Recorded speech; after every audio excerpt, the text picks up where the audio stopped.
Race, otherwise known as the Obsessive Compulsive Gamer, the O.C.G, and I'm here starting up AI Limit for the last time. I know I've said that a gajillion times, but it's true.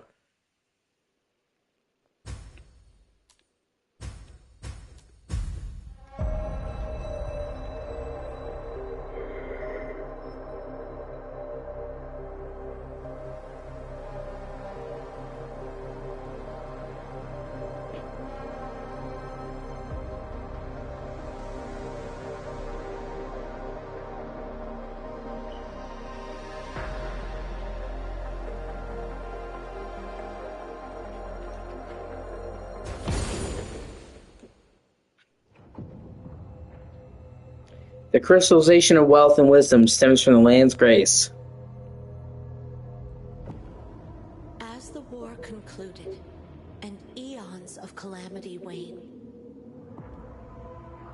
all life withered, leaving behind a desolate world. A mysterious black mud crept forth, corroding the land inch by inch. The remaining humans roamed amidst the ruins, haunted by fear. They fought for food and sought refuge from the monsters born from the mud. Desperate, they swarmed to the last bastion of humanity, Havenswell.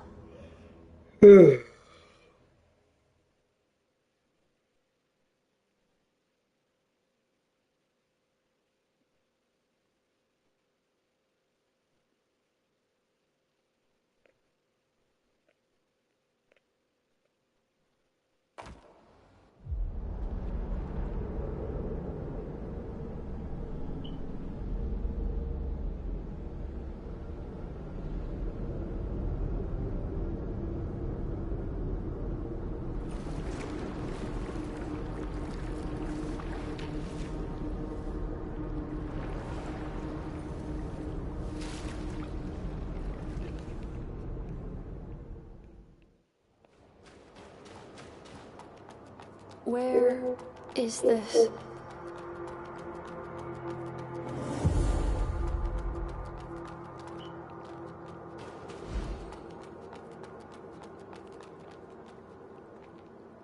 Okay, man. Well, you don't have to if you don't want to, dude. I was just giving you the opportunity to join if you wanted, man. Trying to include you.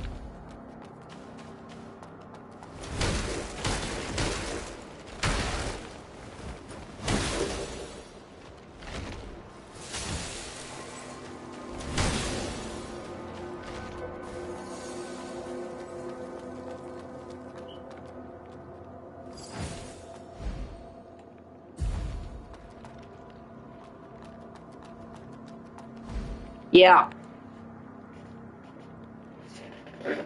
Yeah, that is true. I'm actually really looking forward to it. That'll probably be the next game that I purchase.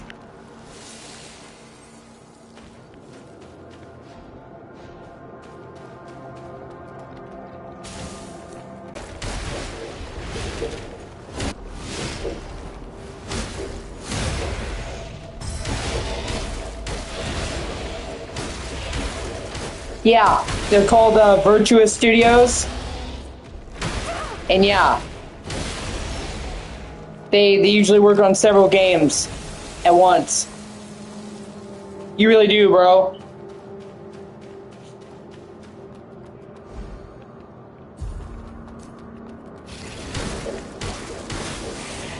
But if anything, how good the Oblivion remake looks gives me more confidence for Delta. Because from everything I've seen, I just watched some gameplay of it. They really did a good job with Oblivion, I think.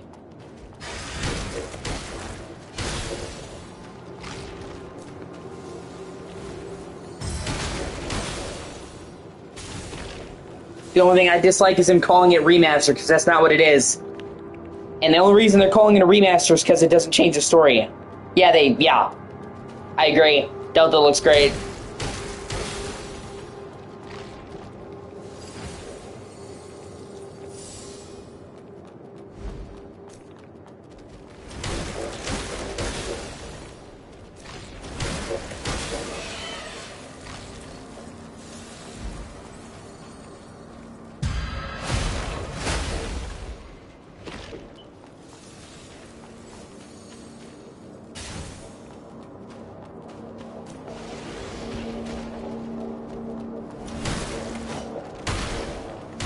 And honestly, I'm surprised by the fact that it's not full price. I thought it was going to be $70. And I actually think that price, $50, is really fair, considering it is a full remake and it includes all DLC. Knights of the Nine, the Shivering Isles, the countless smaller DLCs.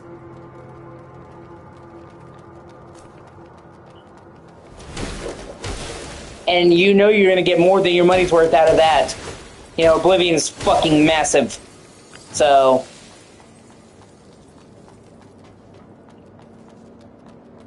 yeah, exactly.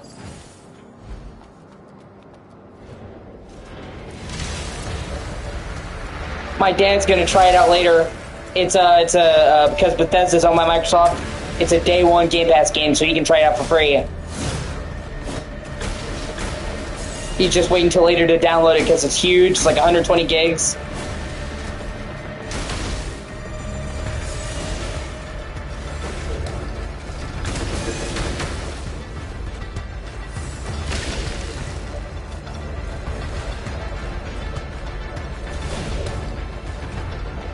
Which makes sense. I mean, it's a massive game, so doing it...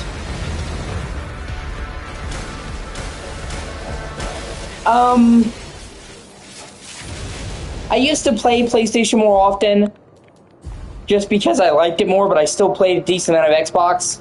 But I haven't played Xbox for months, and the reason for that is really simple.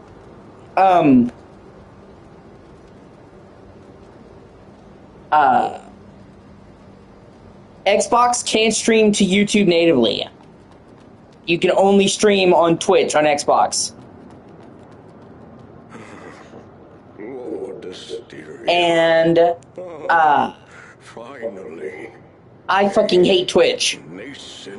I tried streaming on Twitch. That was what I streamed on first before I streamed on YouTube. I don't like Twitch. I have had a million times more success with YouTube streaming. Right? Then go and meet the branch weaver. Her lordship is waiting for you. And on top of which, Please go. even for Time left for Twitch streaming, it's shitty. There's no overlay. You can't see any messages on the screen when you stream to Twitch on Xbox. So, for PlayStation, I only have to check the messages. Yeah, I agree. For PlayStation, I only have to check the longer messages. For Xbox, I cannot see any messages on the screen at all, and that is super fucking lame. And makes me glued to my phone the whole time. So not only does it not stream on the platform that I stream on, but the streaming it does have is shitty and below PlayStation.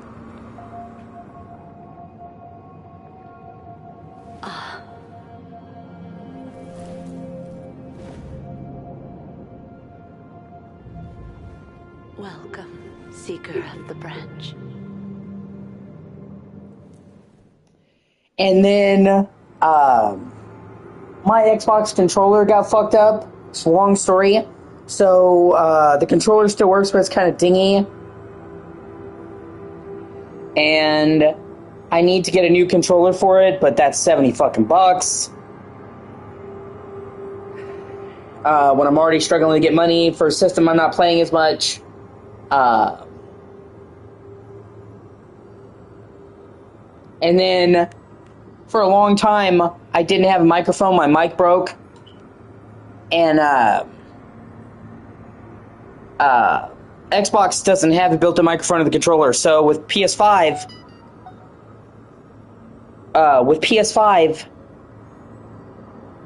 even when my microphone,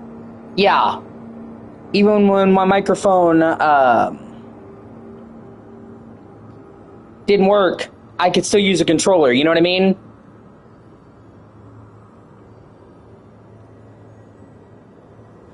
Xbox, I can't do that. So not only would I be streaming on Twitch, but I'd be streaming with no camera and no mic. Nobody wants to watch that.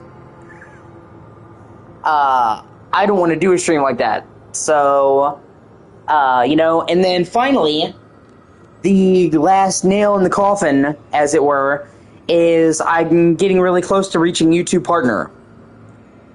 So I have been putting all of my attention into streaming and making content on YouTube so I can make YouTube Partner. And Xbox is distracting from that. So I have not been playing anything that I am not streaming. I have not been playing anything that I cannot stream to YouTube. So part of me not playing Xbox as much is just due to the fact that I've been laser focused on making YouTube Partner. As I'm in the last stretch, I only need like 60 more subs to apply. And this is the only place I can do it. So it felt like playing Xbox would be actively taking away from the push for YouTube Partner. You know what I mean? I'm Asteria, the Branch Weaver. I've been waiting for you. It's a pleasure to know that you've arrived. Because it's not like I don't like Xbox. I do like Xbox. I obviously prefer Sony more, as I've explained. If I had to pick one of the big three, it'd be Sony, but I still like the other two. Yeah, exactly. Is this a branch? I'm right there. As you see, this branch has been damaged since long ago. Please use your power as a blader to restore it. I hope to make YouTube Partner by the end of the year. That's my goal. And there's still plenty of time since we're not even halfway through the year yet, so... Please use your...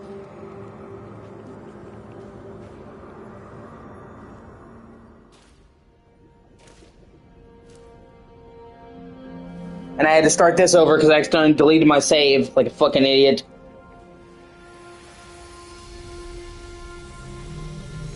Not that I mind, I actually missed some stuff and made some mistakes in certain quest lines, so...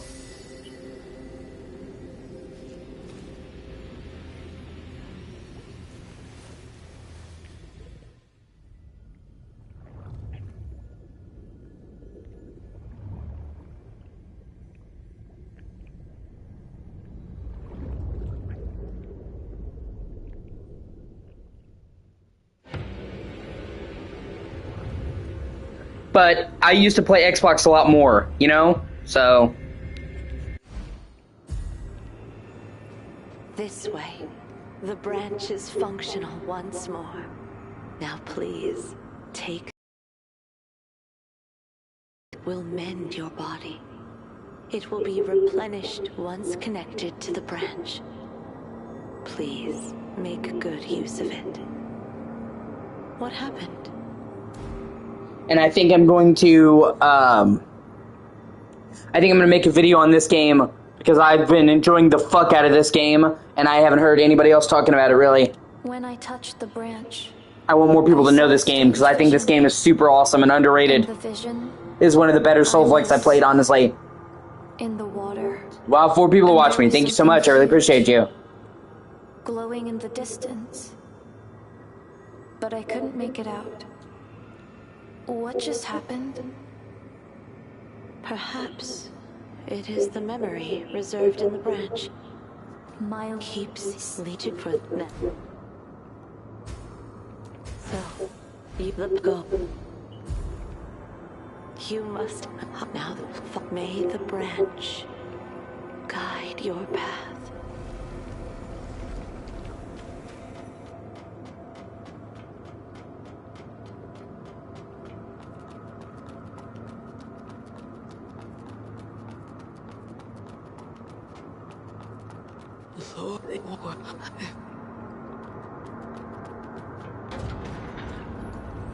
And even more than the graphical updates, I'm excited about the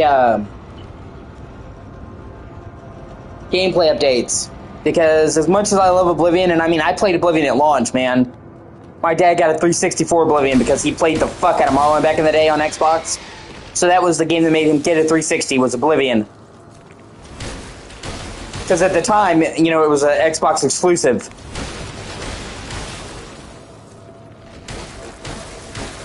And, PS3 wasn't even out yet because the game came out in early 2006.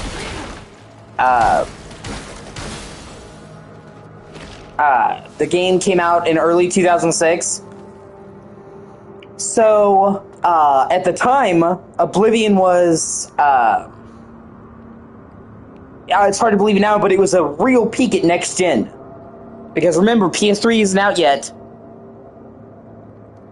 And then Oblivion. So you're going from PS2 and Xbox and GameCube to Oblivion. At the time, it was like, holy shit, this is the next generation. You know what I mean?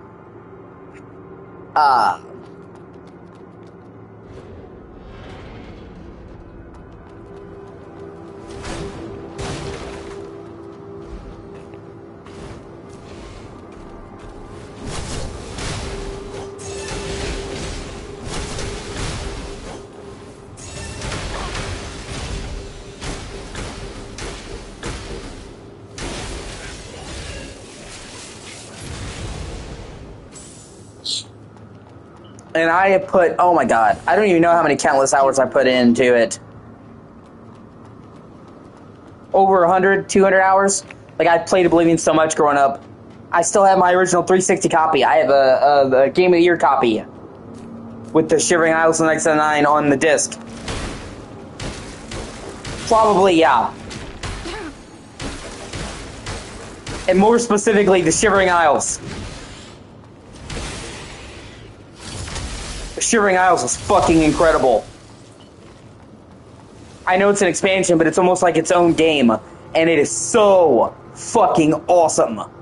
People complained that Oblivion was too generic because, you know, they went for the Empire. Each Elder Scrolls game is modeled after the province, and so the Empire is the typical nobles and elites and the wealth. So it has that typical high fantasy look, and people thought that compared to Morrowind, Oblivion looked too generic and just a high fantasy 101. So, they went crazy with... Oh, shit, Philippe, it's good to see you, man. Holy fuck. I haven't seen you in like a week. You normally pop on my streams like all the time, and then you didn't. I was wondering where you were, dude. It's good to see you, man.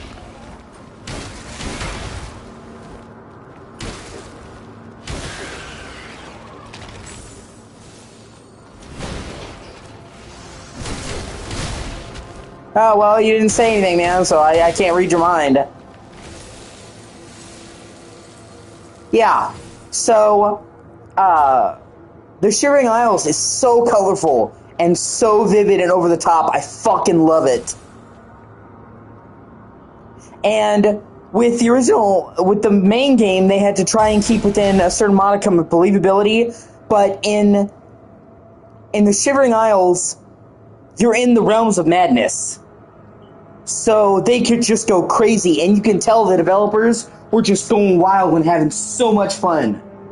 And Sheogorath in Shivering Isles quickly became a fan-favorite Elder Scrolls character because of just how much people fucking loved him, and he is so great.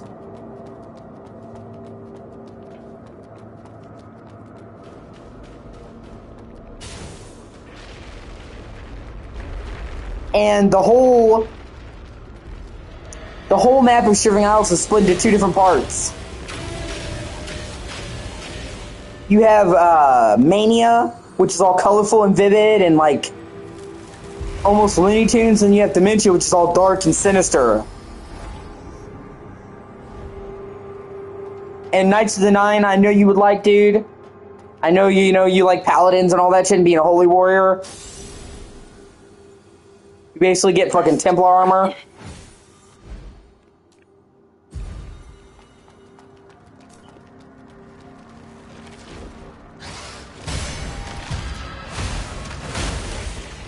And they're including all the lesser DLCs too. Oblivion was one of the first games to have DLCs in general because Microsoft was trying to show off the Xbox Live. It was the first console marketplace, really. Widespread anyway. And so there's like, you know, the infamous horse armor, but there's also like tons of little hideouts and stuff like that, and all that's included as well. So you're getting the two major DLCs. Yeah, and then tons and tons and tons of minor DLCs. So it is a huge value for $50. Like I said, it will most likely be the next major game I purchase.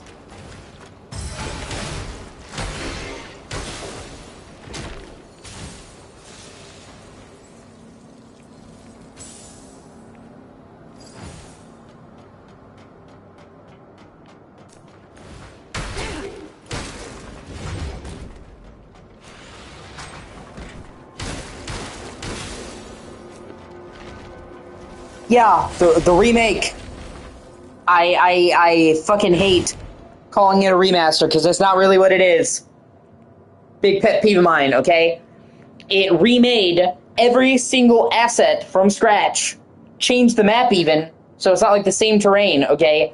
And overhauled every single bit of gameplay. All the gameplay was modernized. No.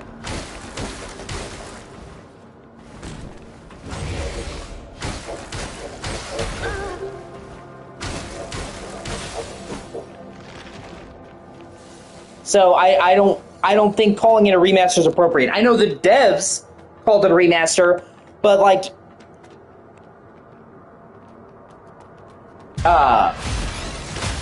yeah. But it's a fucking remake. The only reason they're not calling it a remake is because it doesn't change the story. But it doesn't need to be a remake.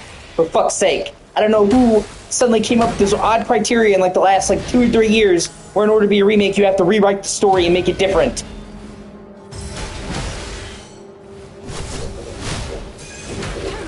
And the only reason they didn't change the story is because, remember, Bethesda may be taking their time, but they are working on the Elder Scrolls 6. So whatever changes to the lore that they would have made in the Oblivion remake would directly affect Skyrim and Elder Scrolls 6. So Bethesda's like, okay, you can remake the game, just leave the story alone. They're really uptight about maintaining lore, I mean, obviously. So, but for all fucking intents and purposes, it's a remake. I do not know why they called it a remaster. It is the stupidest fucking shit. It honestly does them a disservice because it's not a tiny coat of paint. It's a top to bottom fucking rebuild. It's not even, well, the gameplay's the same. They rebuilt the gameplay to be more like Skyrim. So the melee combat's been rebuilt, the third-person camera, the magic system, the menu, like, everything was rebuilt to modern standards. It's a remake. And I'm sorry, I know, I'm ranting. It's just a pet peeve of mine. Because people act like the term remaster and remake and reimagining are interchangeable, and they're not. They're 3 different words that mean 3 different things. And I've made this analogy before, and I'll probably make this analogy a million more fucking times, but the way I would say it is this. A remaster is going into an old house and sprucing the place up a bit. Fixing the sink, adding some new stuff here and there, but mainly keeping the old house intact. A remake is tearing the house down and rebuilding it from scratch, but with the same floor plan. A reimagining is tearing the house down and rebuilding it in a different shape, but with some common elements.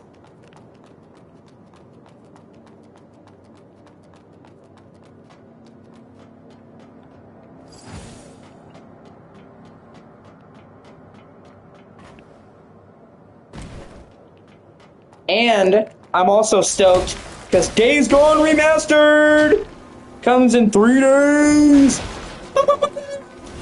Almost 2, actually.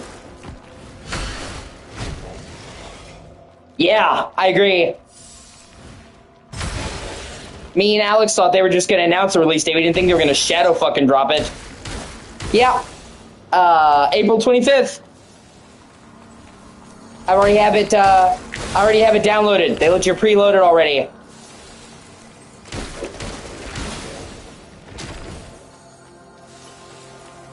But I'm a huge fan of Days Gone. I have the platinum, put over 100 hours into it, did everything you can do, really. Like, I'm not even kidding when I say I did everything there was to do in Days Gone. In the main story. So, as soon as they announced that remaster, I was on that shit. So, it's already bought. I mean, it was only a $10 upgrade. And with how much I left it, I'm willing to pay $10 just for the new mode. They're adding new content. So, I would have paid $10 just for the new mode. But they're adding way better textures, foliage, lighting, all that. So, I've already got that shit downloaded. I'm going to hop into that day 1, midnight, actually. So I'm looking forward to that as well. I'm fucking pumped for that.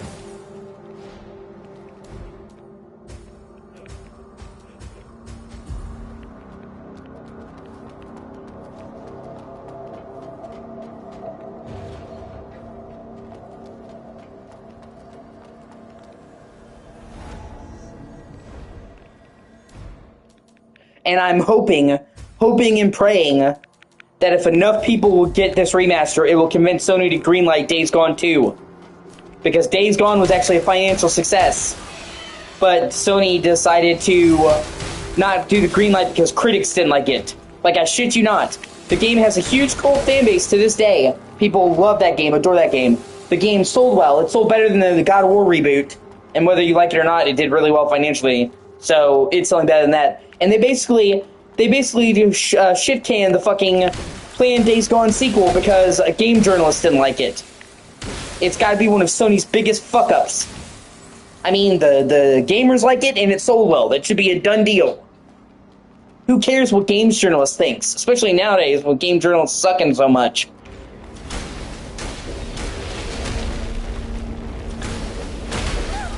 But, you know, with this remastered, you know, there's a potential, if enough people do it, that it will kick Sony in the pants and get them to do the sequel. So, besides the fact that I just want to play a pretty original one of my favorite games with new content, I'm hoping that this will finally help push for a sequel.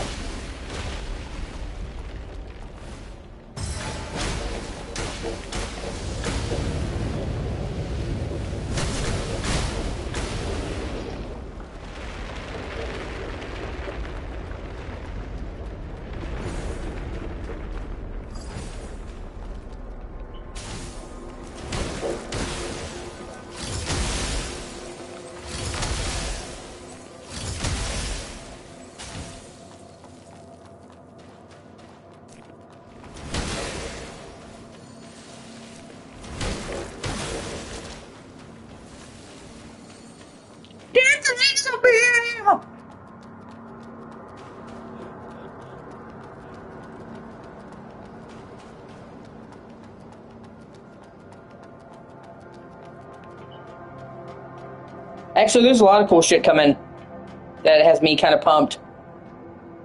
Busy a couple months in gaming, actually. Fuck, there's shit that's already came that I need to get on. Like, my plate is so full right now.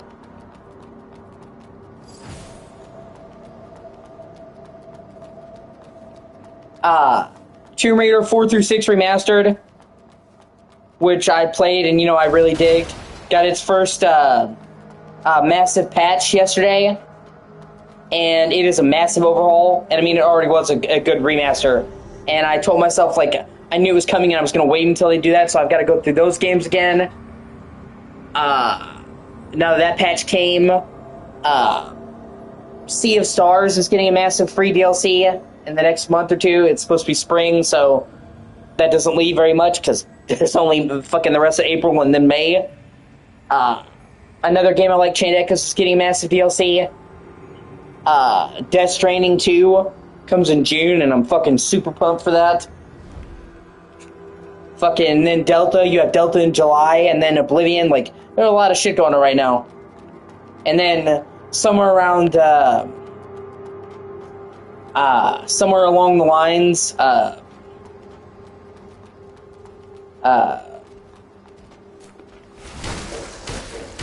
on 1 second.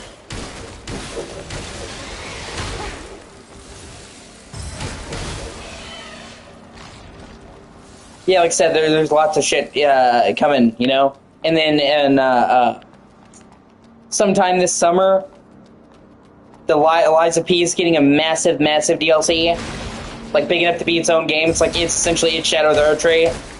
And you know how much I've ranted and raved about how much I love Liza P, so...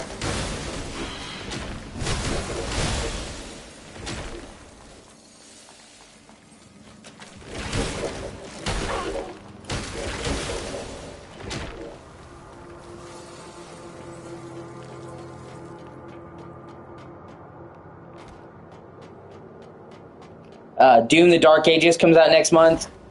I probably won't be able to get Doom the Dark Ages at launch. I mean, I like Doom, and I'm interested in Doom the Dark Ages.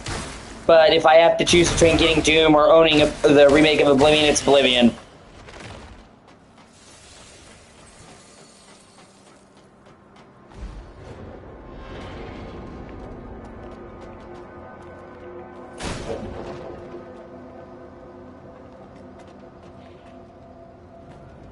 Oh, hey, it's good to see you.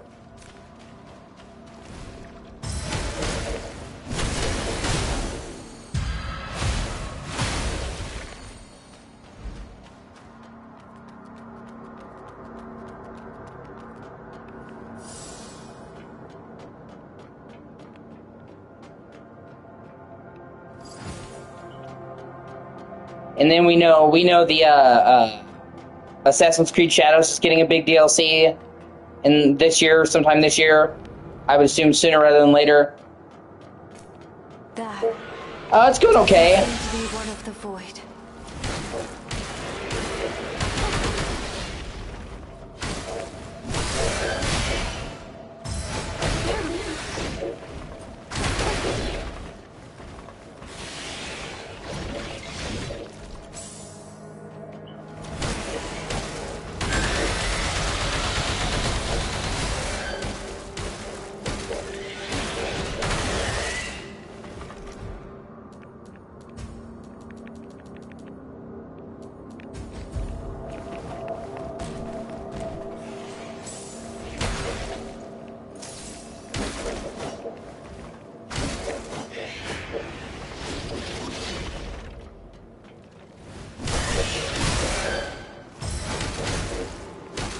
Yeah, it is. That's what we were just talking about, actually.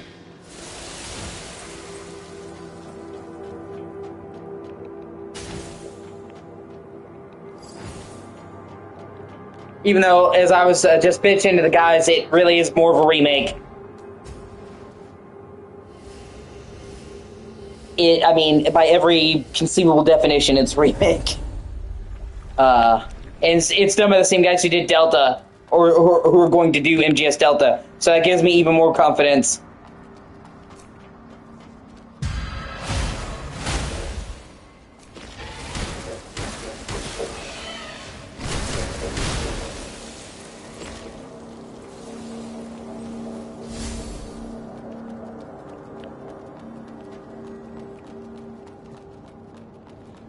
Well, I mean, it's debatable, honestly. I consider it a remake. They rebuilt everything from the ground up in a new engine and overhauled the gameplay, so... Yeah, your summer's gone, yeah.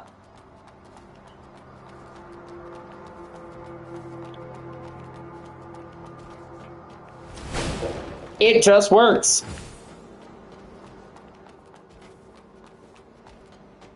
Except in this case, it actually does.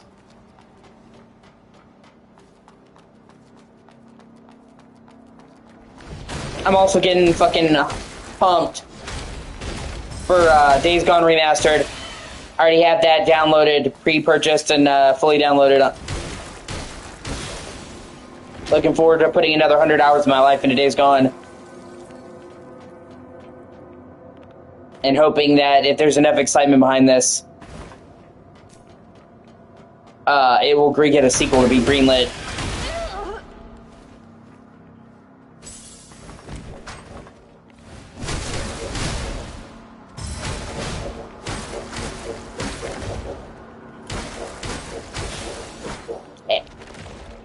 Yeah. I'm also, I've got to finish fucking... before the sequel comes out. Although I'm well on my way into that.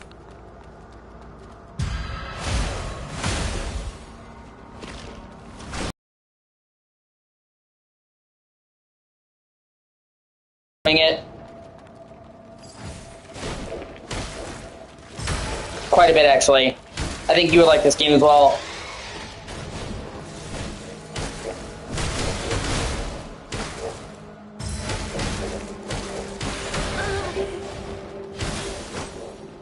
Yeah. Even though I will most likely not ever play it in third person.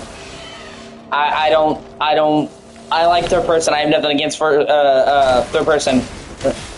But it just feels wrong playing the Elder Scrolls in third person. I've always played in first person, and it's just like ingrained in me. I don't expect that to change. I mean, I'll probably toggle the third person to fuck with it, but I expect to spend 99% of the time playing in first person.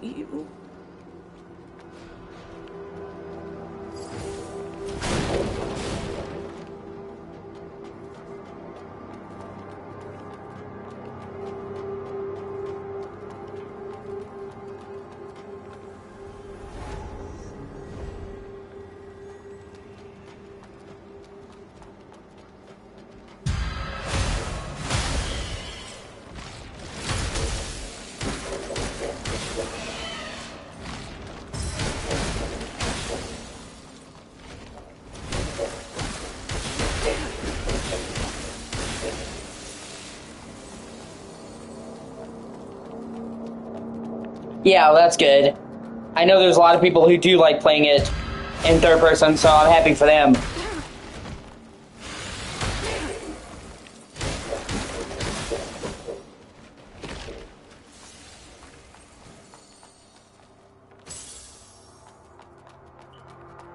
Did they remove the loading zones? Or at least some of the loading zones? Like, before, you know, Oblivion would pause and load while you're running around the map. I hope they would, that's like one of the main things I hope they would remove. Or like the loading zones between districts in the Imperial City. Those are necessary on 360, they're not really necessary now.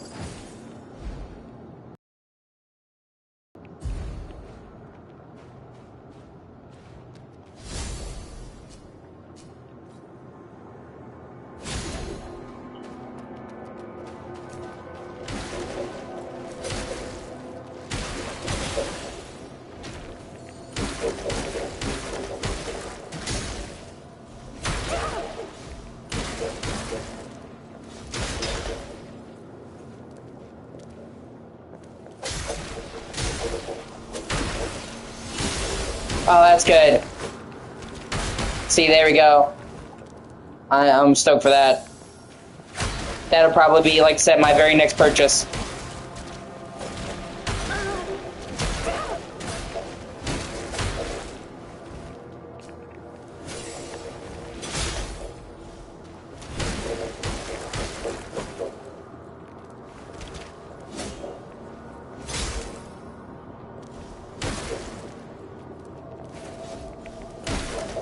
Oh, that's cool. I mean, I thought the default FOV was fine, but once again, more options is always a good thing, you know?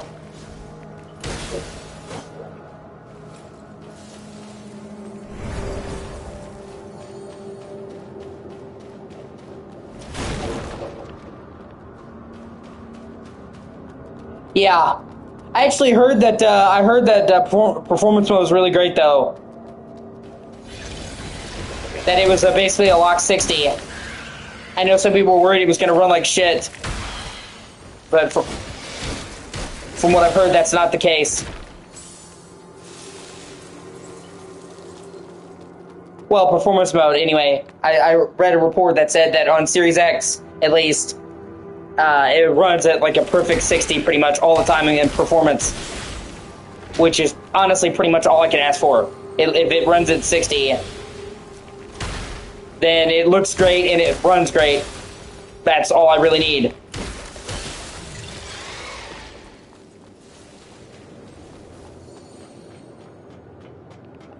Also, people are complaining about the so-called brown filter. It's like, dog, you know in like 2 days that shit's getting modded, right? Like, it's a non-issue. And the only reason they did that is because people originally, at launch, complained that Oblivion looked too generic. So they were trying to give it more color and personality and bring it more in line with Skyrim. I think it looks good.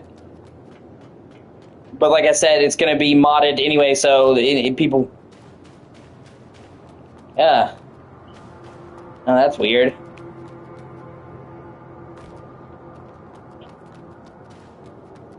That performance would run so well and the quality mode would run so bad. Oh well. I mean, it's as long as the performance mode is good, which it is, it's not an issue, you know what I mean? I mean, hopefully they'll patch it, which I'm sure they will.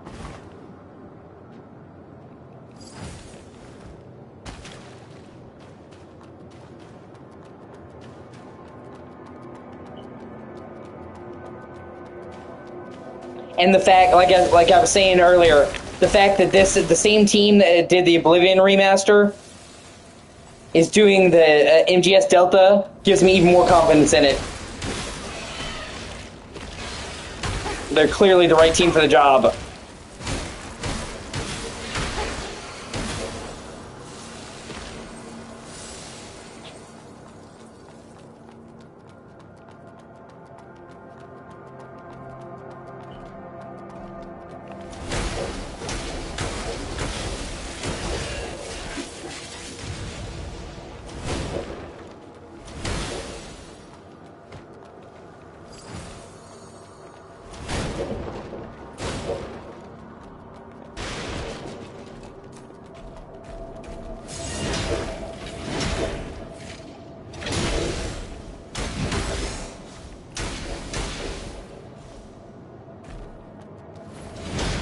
Yeah.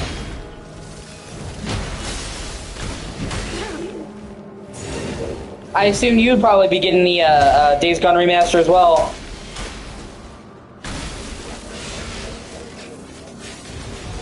So I know how much you love Days Gone.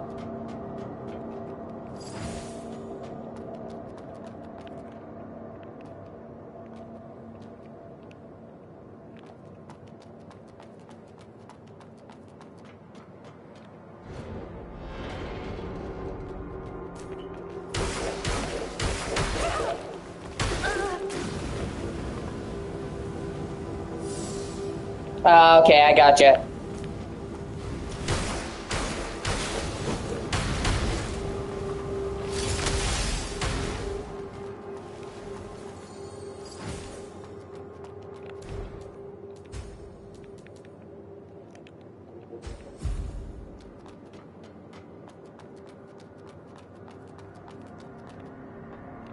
Yeah, how are things going with him?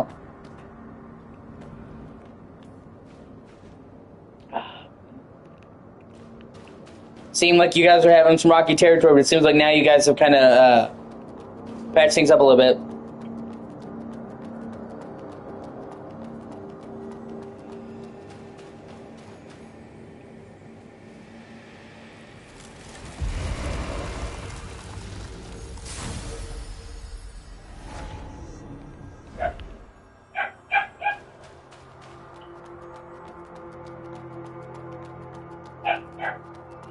Well, that's good.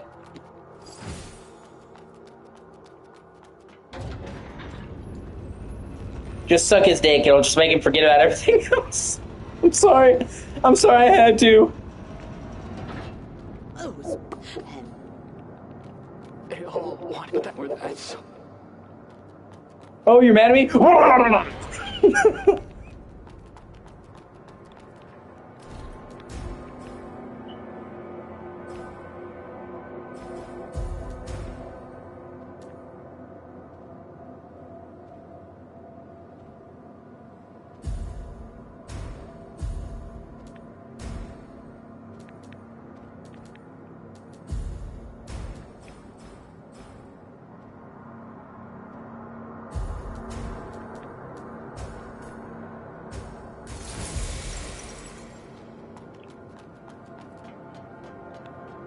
Yeah, no relationship is perfect. I don't care what relationship you have. At some point, you're gonna ignore the fuck out of each other. It's just a reality. If you tell me somebody's in a relationship,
yeah, well, that's always good.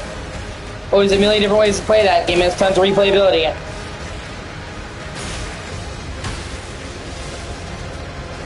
Yeah, there's no game quite like Cyberpunk.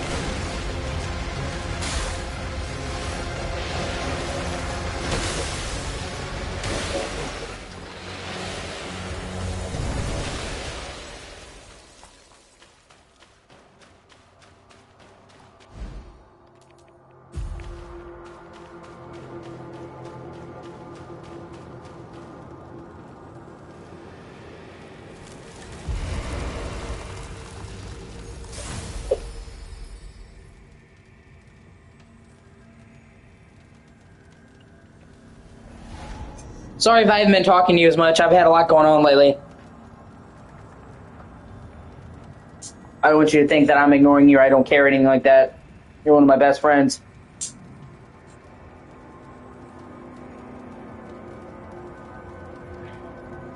I've made more of an effort the last couple of days to reach out because I realized I hadn't talked to you in a while.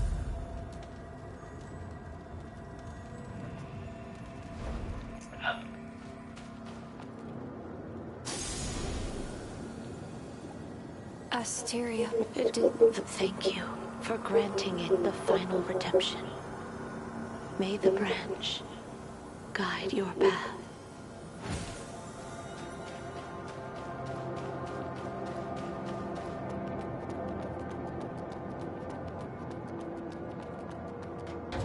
That we do. That we do.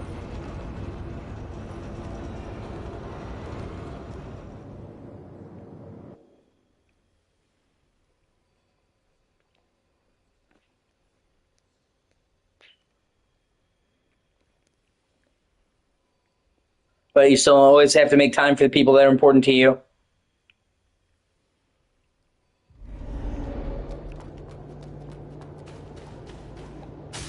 And you're among the few people in this world that I give a shit about, so... Are you still there, Alex, or did you vanish, man?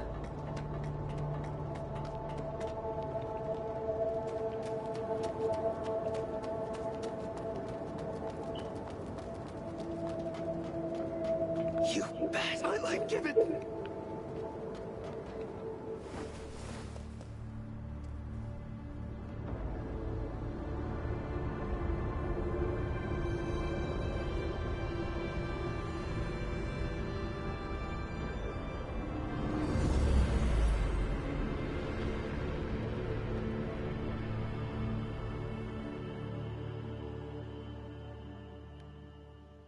Yeah, I've heard good things.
I'm also still playing the AC Shadows, really taking my time.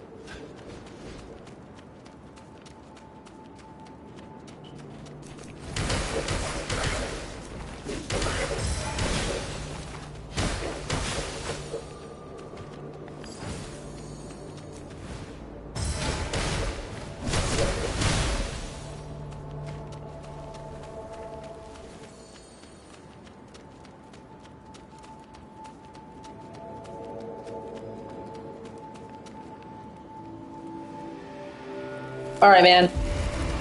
Well, I'll be here. I got up a little while ago, so...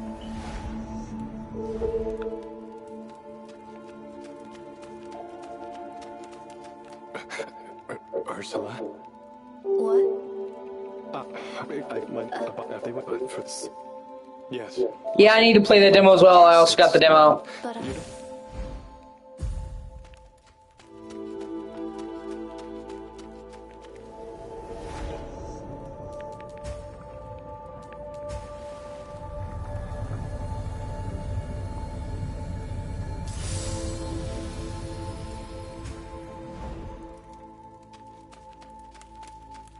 Hey, big sister over there. Here. Yeah, I'm here. Think. what's the... I've already seen these story cutscenes, so I'm skipping them. I... Well, tell it. What's the? May the Father. And I'm really looking forward to Death Stranding, too. Think. May the Father bless you. But without the needle to overwrite the seal, how to? Then, well, take it up now.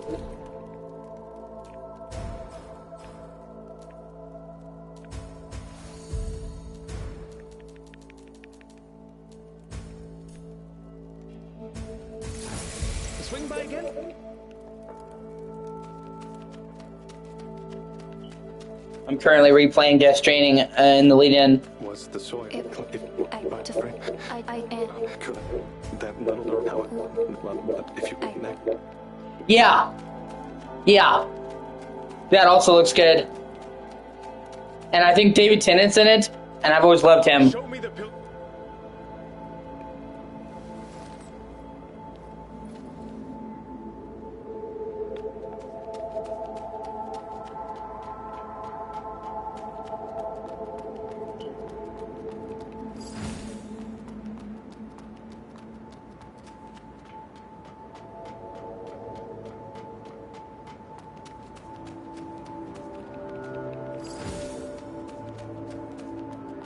Fucking bitch-ass sniper.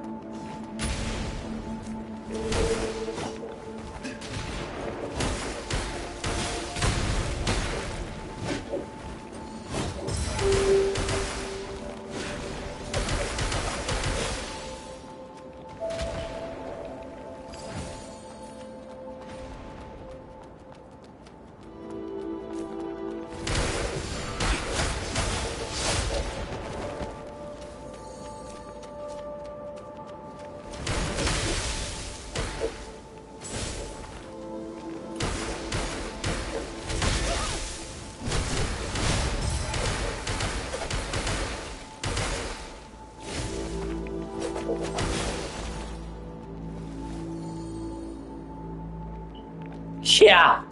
That is true. This year is honestly looking like a quite a big year. There's like so many fucking games coming out this year. They've already came out this year. Then the launch of Switch 2. Crazy amount of shit this year.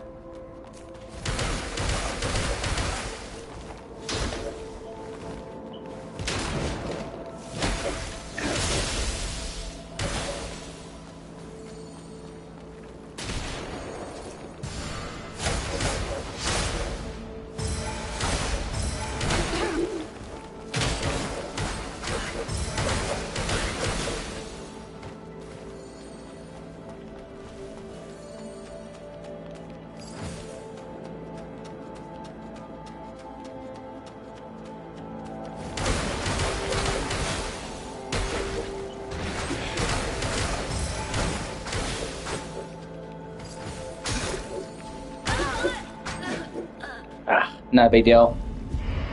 Fuck her.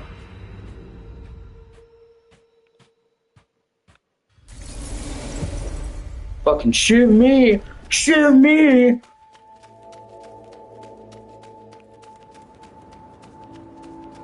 I'll probably end up making a video about this game. I think this game is really great. And I haven't heard hardly anybody talking about it, so...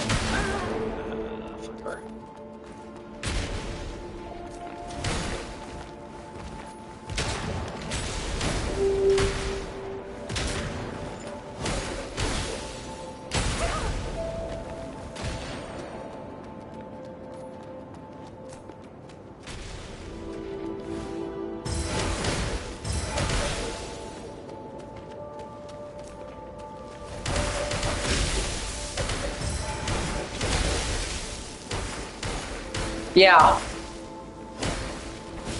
Well, you already had some games doing it, like Alyssa.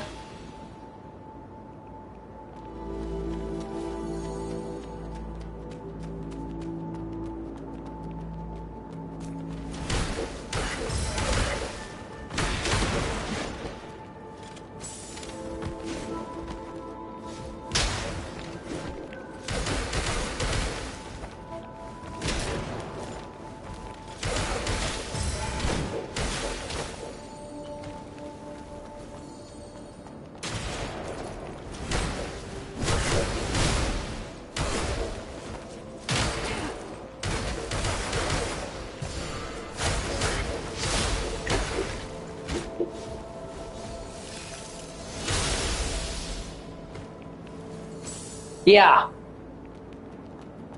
Parasite Eve is so great.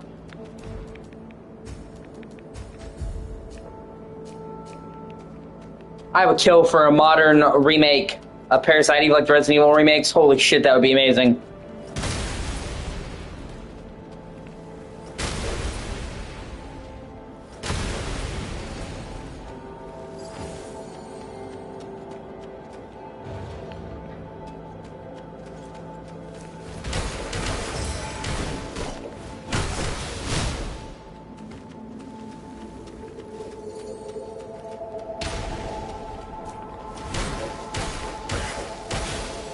Yeah.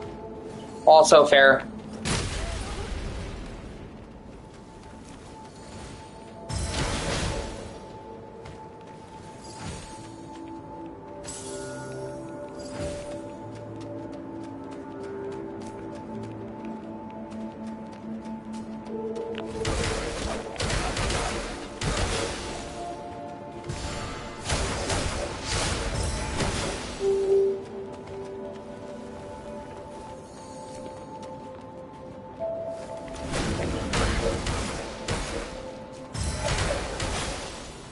Hey, thank you for watching. I really appreciate you. You should like, comment, and subscribe.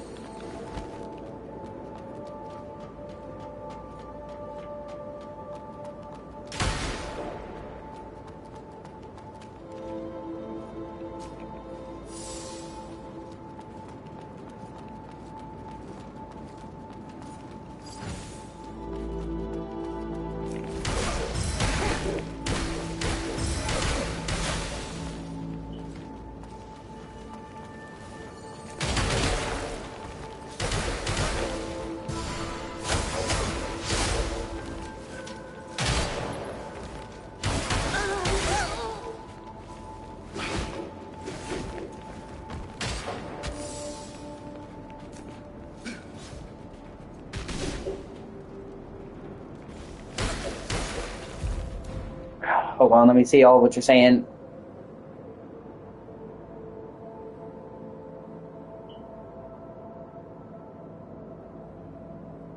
Since fucking YouTube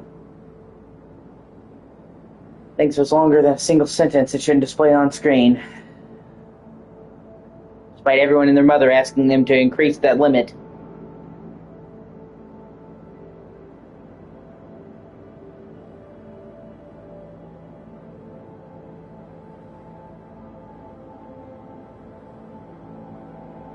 Just depends. But yeah, there's definitely something to be said for them. And we get throwback games all the time, so why not get a throwback game like that?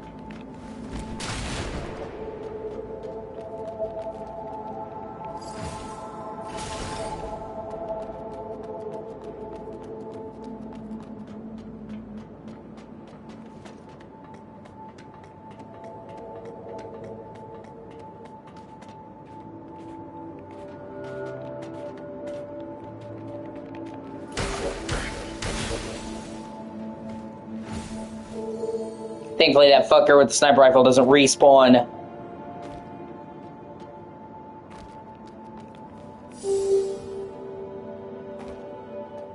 Piece of shit.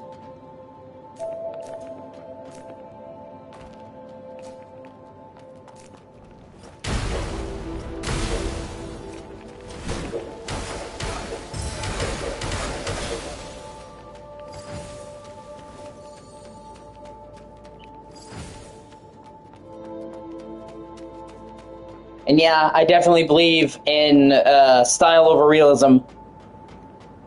So I'm with you there.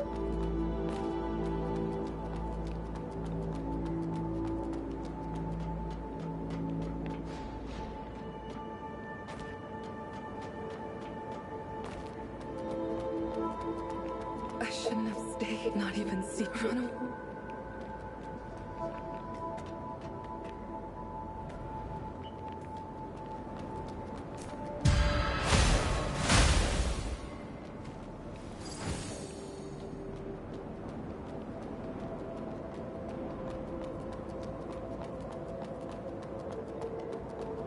Yeah.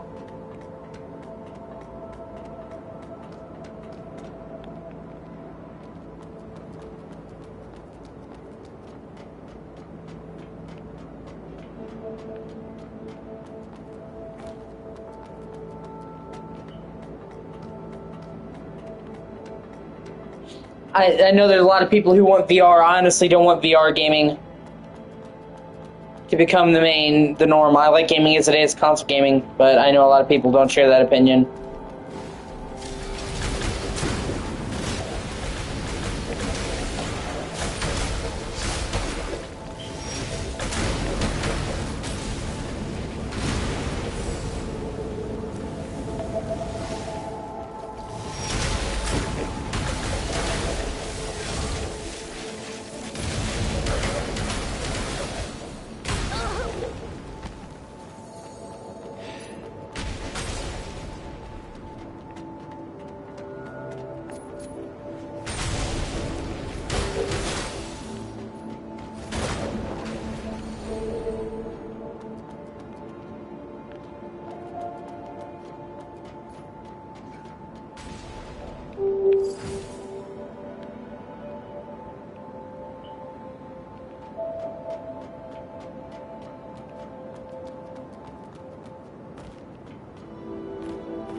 Ah, damn it, fucker.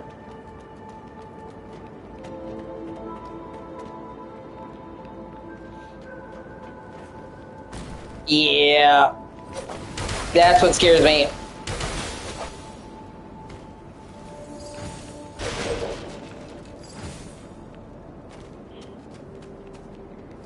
Even though I think Black Mirror is a great show.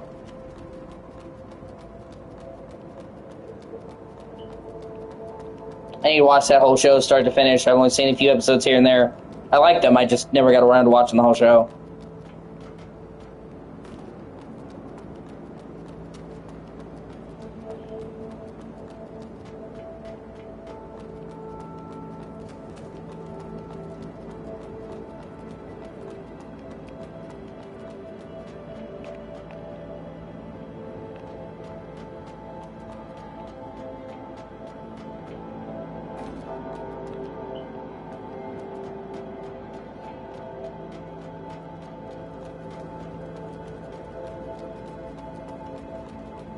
I'm a big fan. I really like a lot of horror anthology shows.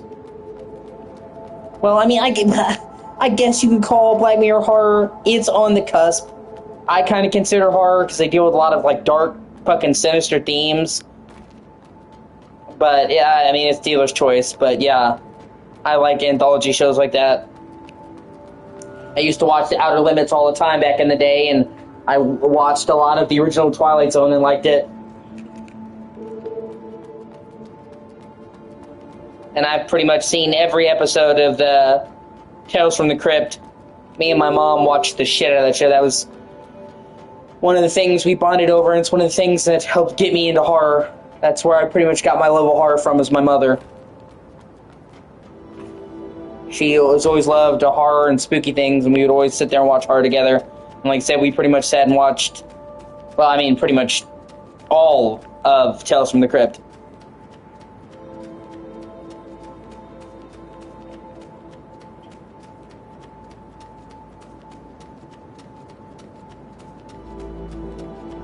And Black Mirror is pretty much like the contemporary version of that, or the Outer Limits. Yeah, I need to make more time in general. I haven't watched hardly anything. I've been so dead set on getting my streaming done and going for a partner that I haven't watched really hardly fucking anything, to be honest with you.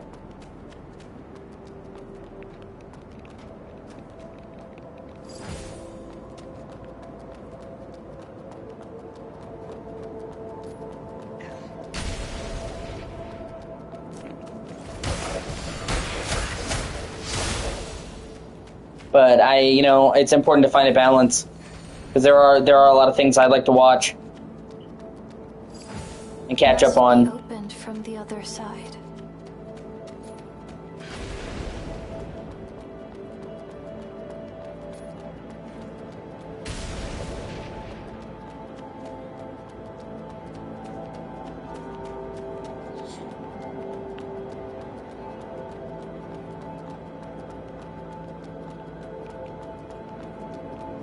I was really hoping the Devil May Cry series would be good, but I've heard from a lot of people that it's not. I've heard from Nero, especially, who's a DMC fanatic.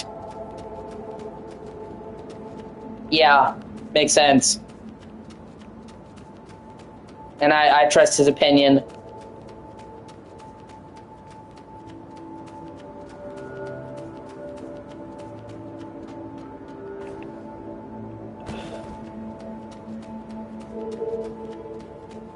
Does fucking suck though, because it really had the potential to be outstanding.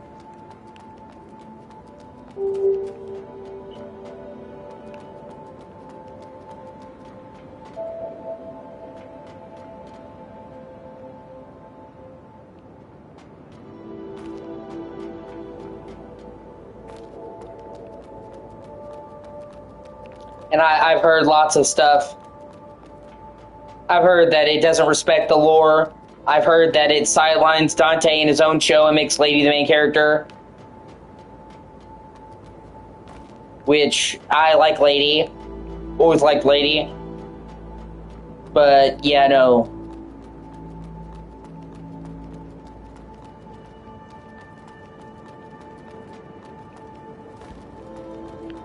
But, from what I've heard, Johnny Young Bosch, who plays Nero, plays Dante. And from what I've heard, he gives a great performance, which, I mean, of course he does. Johnny Young Bosch is a fucking awesome voice actor. So I'm certain he gave it his all. And then the soundtrack is really good. Evanescence did a song just for the show, and I really like the song. It's called Afterlife. You should give it a listen if you get a chance. So at the very least, we got a cool Evanescence song out of it. And we might get them to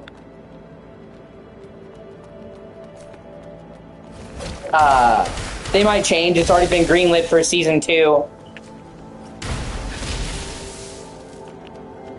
So they might take into account fan feedback, and the second season might be better.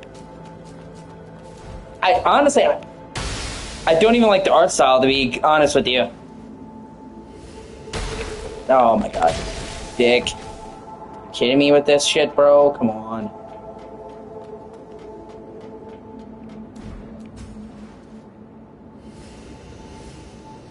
Yeah, that is true. Well, see, I haven't used Netflix in ages. I would have to get my password.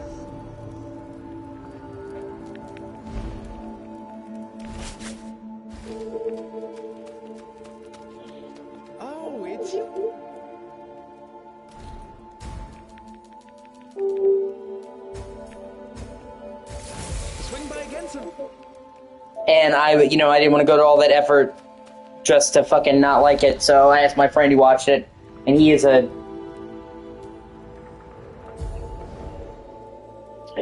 incredible like DMC fan. So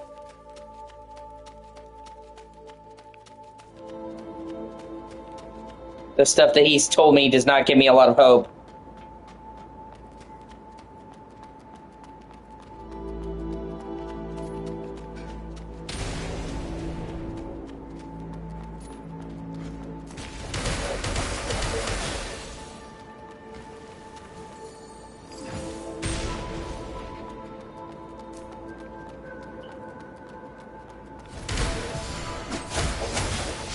But we shall see.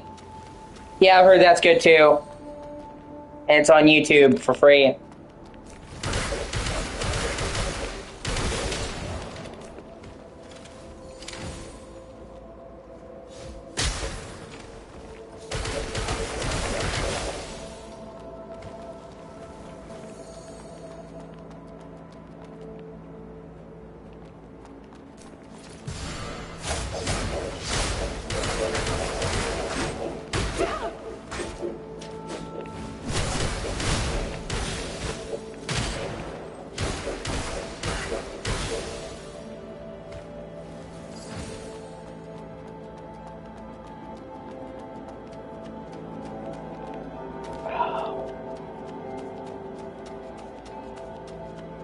Yeah, that's what I'm saying. Nero is just as in love with it as you are.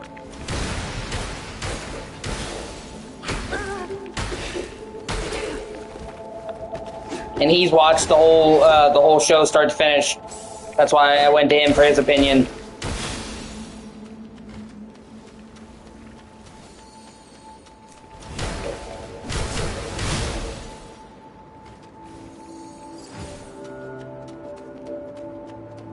And I have a lot of fond memories with DMC myself.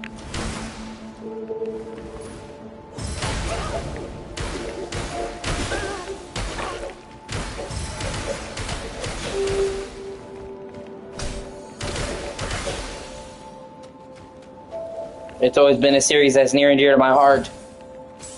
And with the creator of DMC, or the shepherd of it, I guess you could say, In the Wind, doing Okami 2 as an independent contractor, and it being so long since we got a game. The game series right now is in limbo. We have no idea the next time we're going to get a game. And even if we do, it doesn't seem like it'll be anytime soon. Even if he decides to come back to Capcom as an independent contractor and do DMC 6, he still won't do that until after he's finished Okami 2. And he just started production on that, and it's going to take a while. So, it did, yeah. With, I would say it almost basically created character action games. Like, it almost made that genre. With that being as it is, it seems like it'll be a very, very long time until we get more DMC, so I was really hoping for the show to give me a DMC fix, you know what I mean? Something new that was DMC related, because it's been 6 years since the last game. And unfortunately, that is not what happened.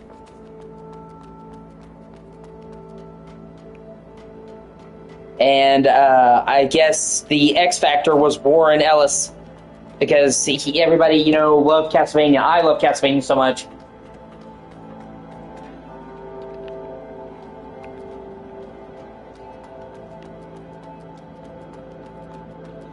I absolutely love the Castlevania show. I think it's fucking amazing.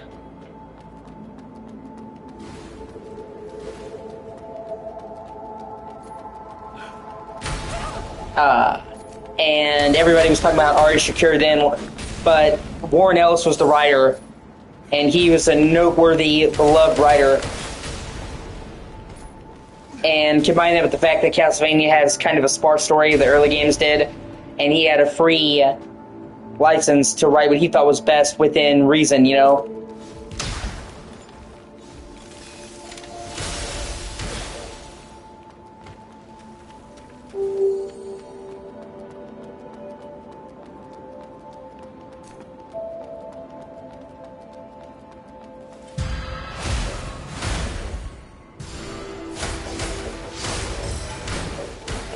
But then he got Me Too'd falsely and canceled over the dumbest shit you will ever see. And stopped working with Netflix. Yeah, it's stupid.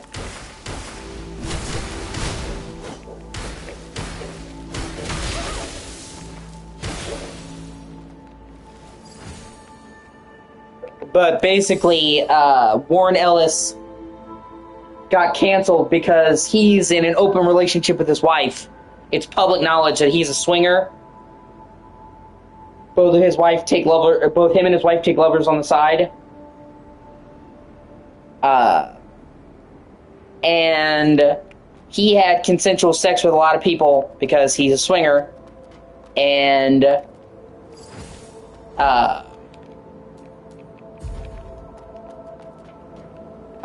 he's famous. I mean, he in the nerd.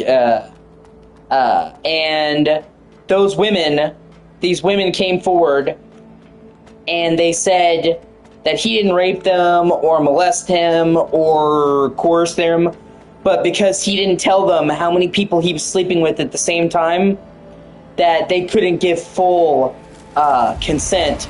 So it was rape by deception, and that is like the dumbest fucking shit I have ever fucking heard. They willingly had sex with him. He did not coerce them. He didn't rape them. He didn't do anything, okay? They knew he was a swinger. They knew he had an open relationship. They knew he was sleeping with other people. Why did they need a fucking list of everyone he was sleeping with?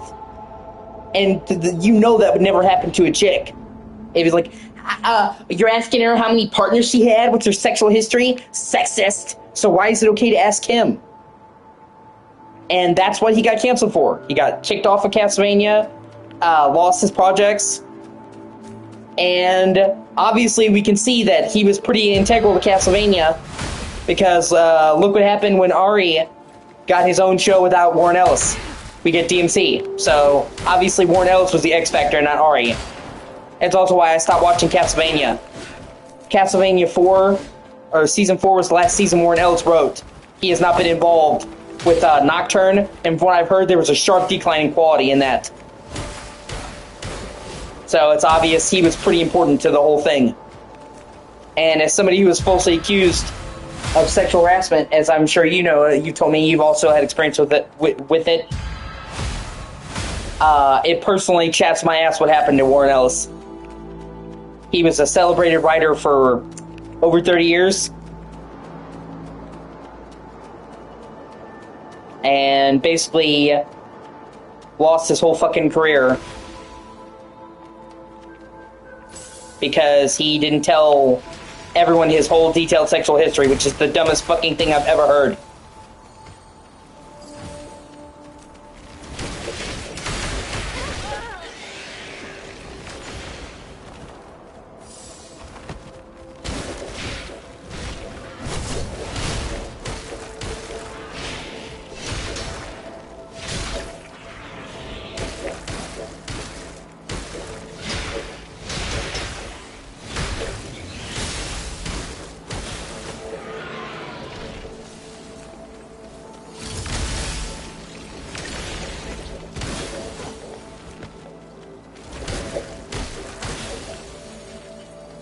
Oh well, what are you gonna do?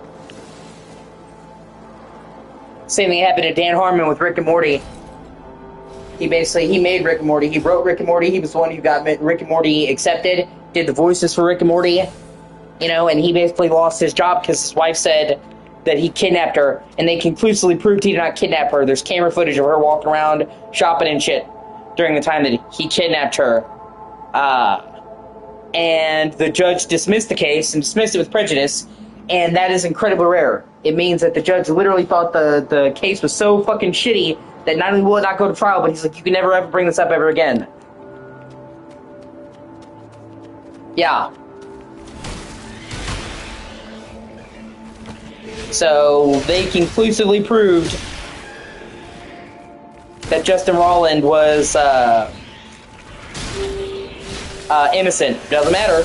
He's not getting Rick and Morty back. Honestly, if I was him, I'd sue. I would sue fucking Cartoon Network and Adult Swim.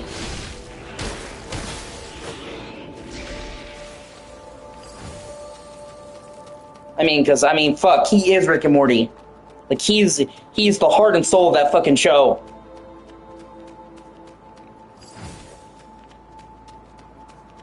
Or was.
Ah!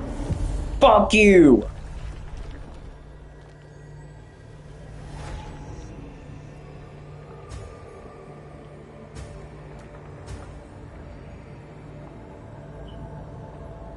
Yeah, I'll probably be up streaming all night if you want to join later tonight.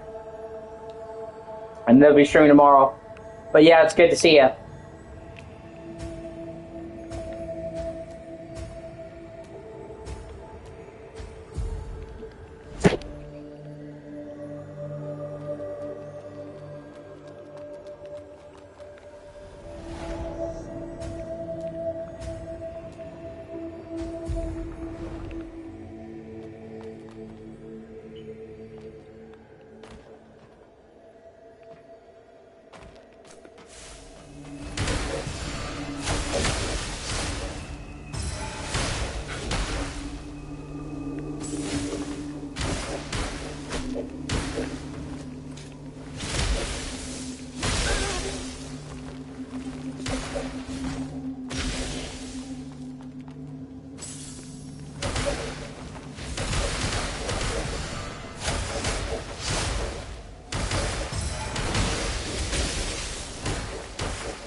You in my heart, you in my heart, you in my heart, my heart.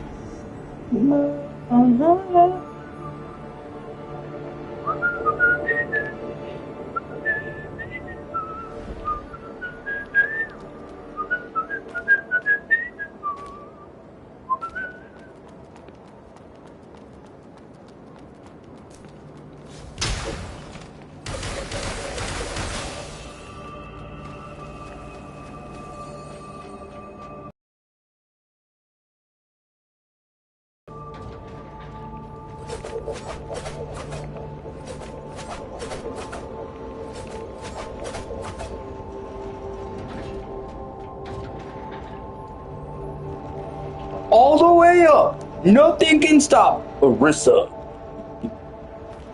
Meow, meow.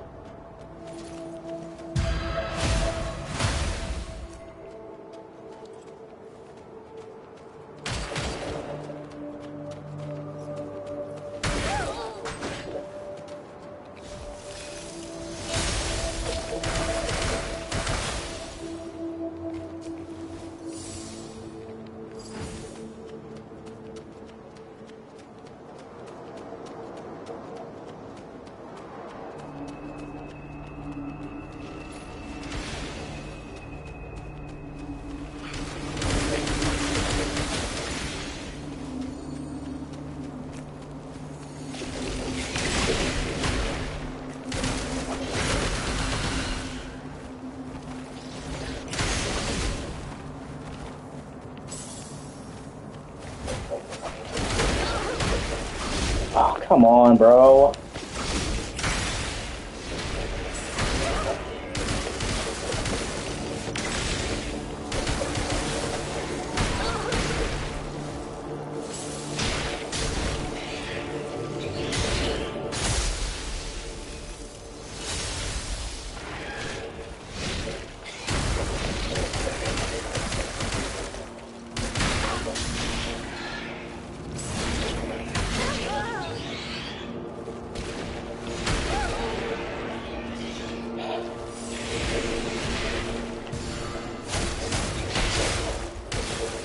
Fuck you, bro.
My tears gone cold and wondering why I got out of bed at all.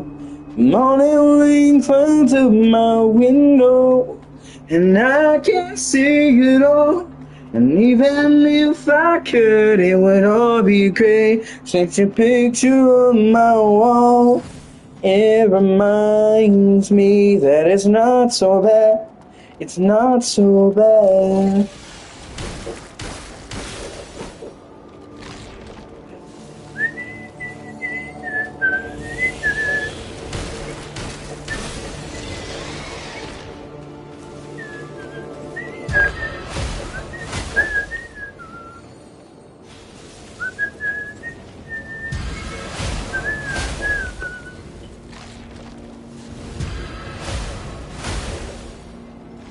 Ah, yeah, sorry, I forgot you there, man.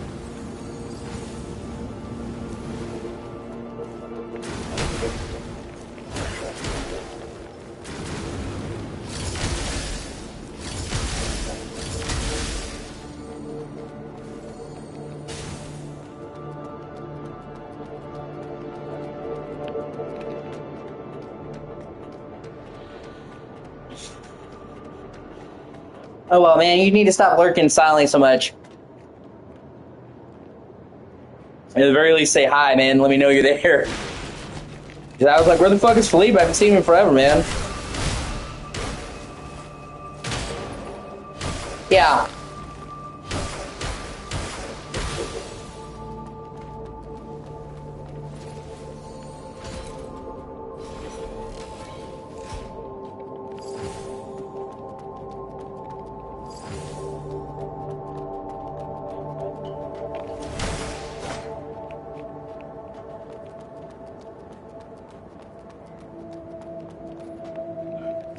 He's turned me into like a Jewish mother. You don't write? You don't call?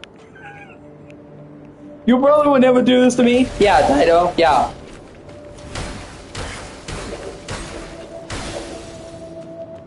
I think she's an awesome artist.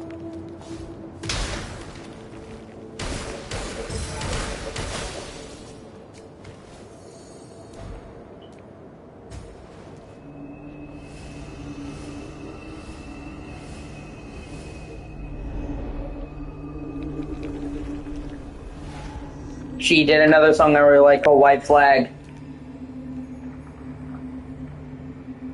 She has a very unique, one-of-a-kind voice. You always know it's her. Yeah. I've known her for years. I like her music. She's still making music to this day. Yeah. Oh,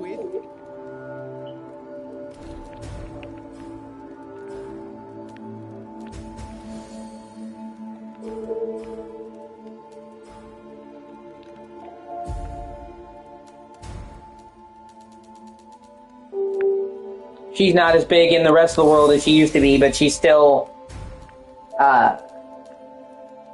doing really good in UK, which is where she's from. She's British. Not that you could really tell when she sings, but she's born and bred Brit, so she's still doing well there. And there's lots of people like that who, like, they're not big in America, so people think that they're not popular, but they're super popular overseas. Like, weirdly enough, fucking David Hasselhoff.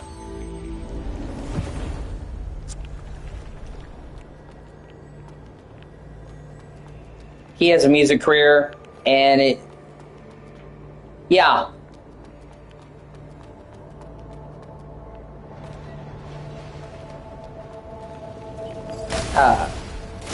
But yeah, David Hasselhoff has a singing career, and he's hardly known over here, but in Germany, they fucking worship him. He's more popular in Germany for his fucking singing than he ever was during the height of Baywatch, which is insane.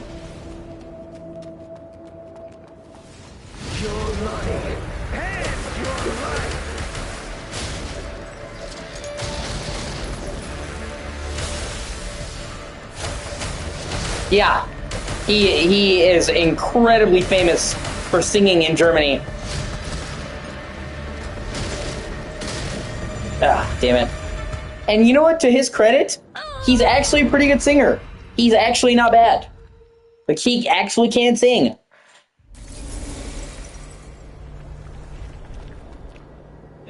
So they don't just like him for the novelty. He actually is a pretty good singer. But his music career never took off in the States, but in Germany, like, they worship him. So, like, he actually has continued to make a shit ton of money more from, like, Germany and singing than anything else, which is kind of crazy.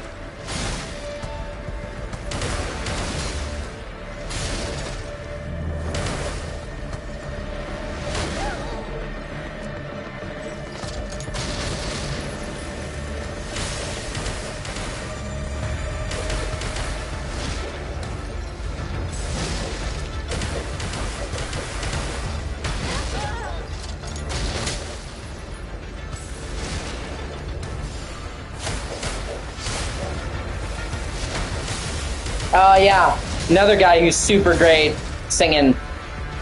She's Like the Wind. Your dad loves that song. And I don't think he gets enough credit for his singing because he really was gifted.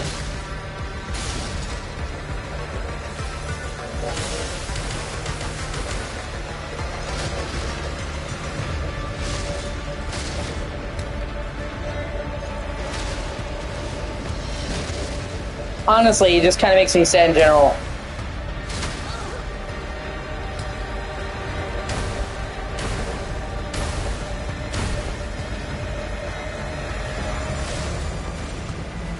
He was such a talented dude. He was an amazing actor. Amazing singer. People, everything I've heard about him has said he was super friendly dude. He wasn't an asshole like a lot of celebrities. Like, I've never heard anyone who worked with him who had something bad to say about Patrick Swayze.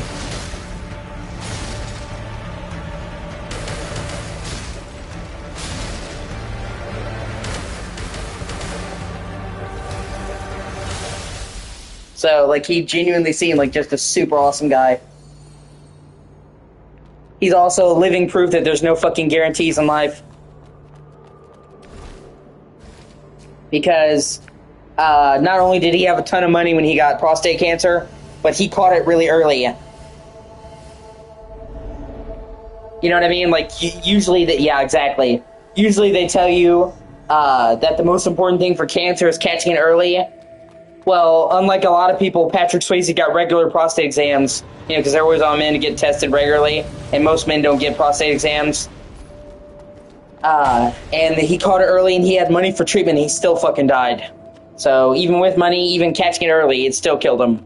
I mean, he lived longer than he would have otherwise, you know, than caught it. But yeah.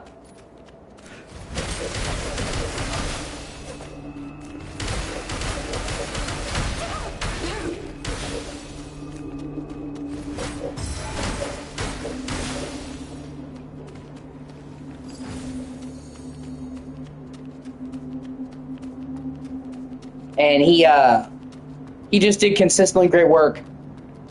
Like, he never stopped making good roles.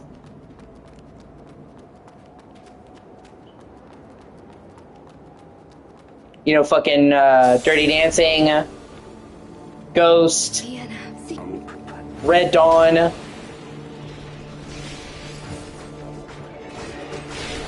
The Outsiders.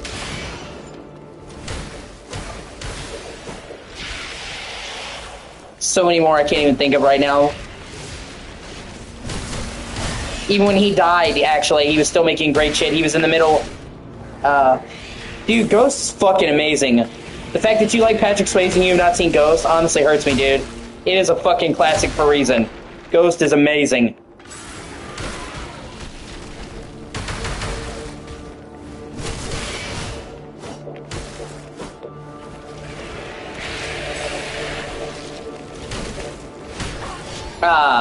He did a movie, where he was in drag. He played a transvestite. I think So Long Wing Fu and Thanks for the Dresses, I think is the name of the movie. And he did a fucking amazing job in that. And that was like the opposite role you'd ever think he would do it. He would fit in and he fucking crushed it. He did a movie where he was an ex-convict who had this mysterious chick who was killing his people, and he's an asshole. I forget the name. I'll have to look it up, but it's really good. Like, he gets out of prison, and this chick that's obsessed with him is trying to frame him. Why?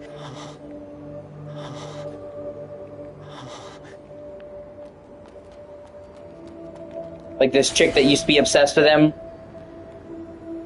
And he, you know, for like, I can't remember the name, but I watched it as a kid and I really enjoyed it. And then, of course, Roadhouse. Now it's become one of the most popular fucking action movies of all time ever. Became a fucking gag on Family Guy. Roadhouse! But it really is an amazing movie. Just, you know, good action movie fun.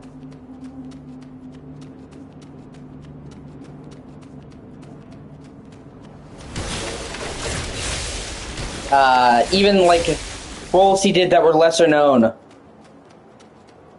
Like, Donnie Darko, where he plays a pastor who's hiding CP. He's not even, like, a main character in that, he's a supporting character, but he still fucking crushes it. Absolutely nails that role. So even, like, when he's not the main character, he still just gives it, he gave it 110%. Plus, Donnie Darko is just a fucking amazing movie.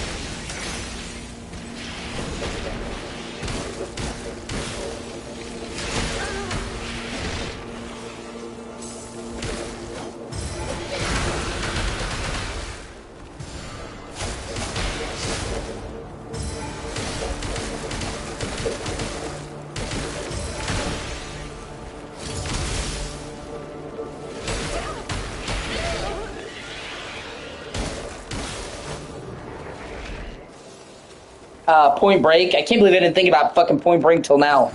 One of the all-time great fucking 90s movies, man.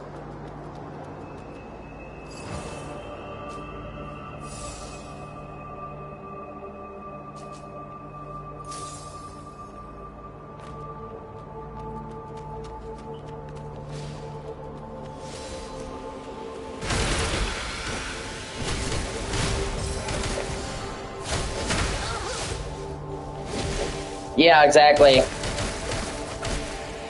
Like that, Point Break is like a quintessential 90s movie.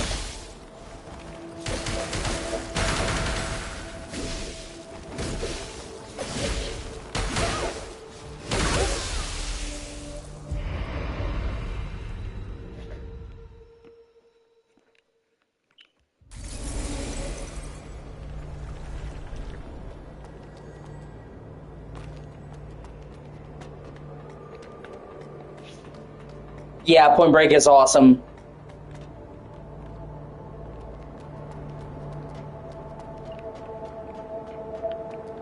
And once again, he didn't really play the villain much. So it was against type. You know what I mean? Like, he was almost exclusively playing the hero. So when he came out as the villain in Point Break, people were like, what? But he fucking crushed it. And convincingly portrayed not only a bank robber, but a fucking he just convincingly fucking crushed that role, honestly.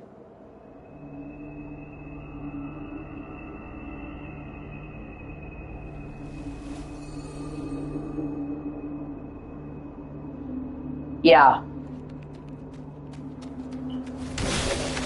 Yeah, I will say in that regard, he actually believed in his shit that he practiced, where it's like, you know, free love, and she wants to go with you, she can be with you, so...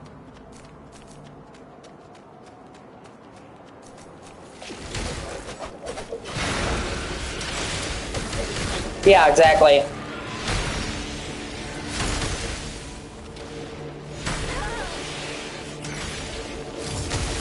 And I also love the fact that they portray him. They don't just portray him as a straight bad guy in Point Break. They actually show how it's like, he can be kind. He helped Keanu when those other guys were beating him.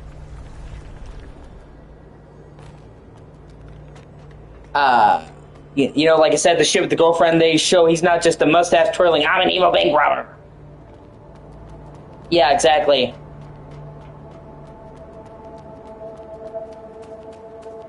So they did a really good job of making him a complex character and not just a bad guy, which is why people like him so much, and why Keanu could like him so much.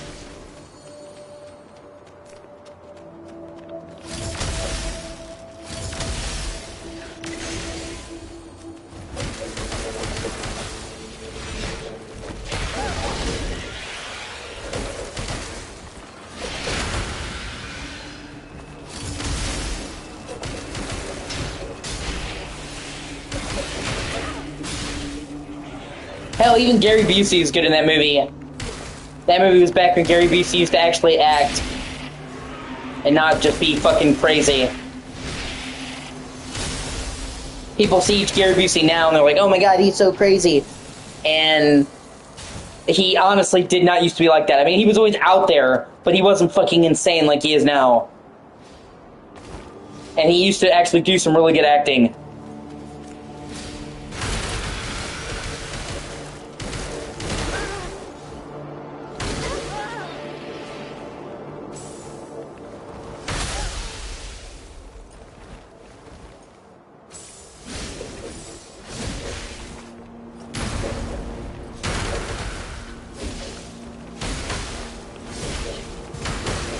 And I think people get like so caught up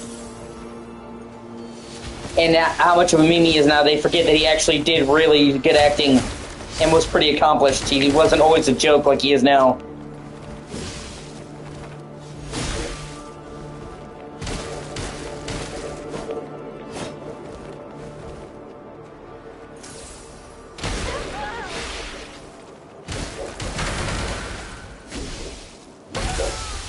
Fuck, I need to kill that fucker. Get their weapon. It's the weapon I really want.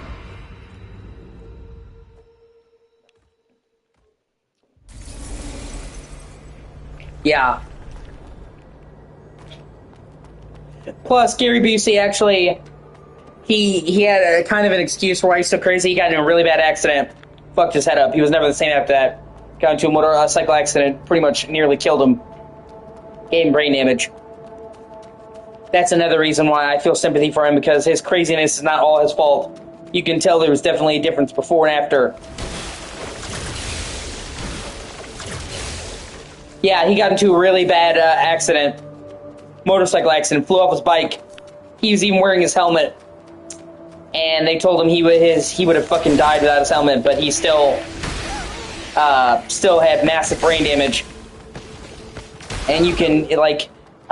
it's never been outright confirmed, but you can literally tell the difference in how he acted before that and after, and see, that's when his craziness started. Like, he was always kind of out there, but he was not like he is now. So, you know, I mean, he literally had a fucking brain injury, so, you know, and a lot of people don't know that, so I think they kind of judge him unfairly.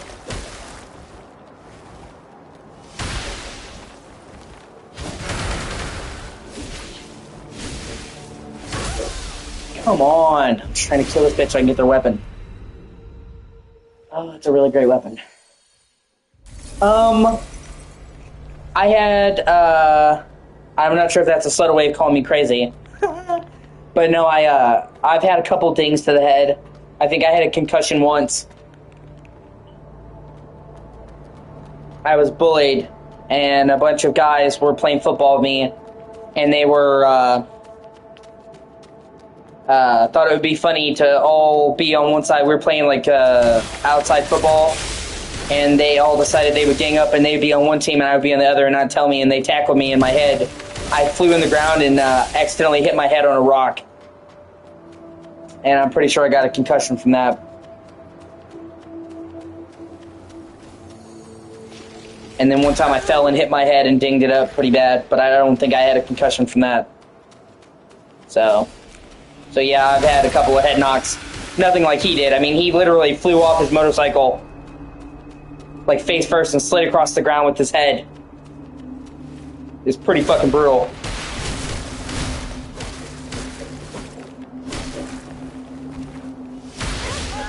And like I said, he was even wearing his fucking helmet and taking the precautions. And he wasn't at fault for the accident. A car rear-ended him. So it's like he tried to brake, hit the car, flew off, and then skidded forward on his head. So it's like he wasn't drinking, he wasn't driving recklessly, he basically just got T-boned by fucking life. Wasn't his fault at all.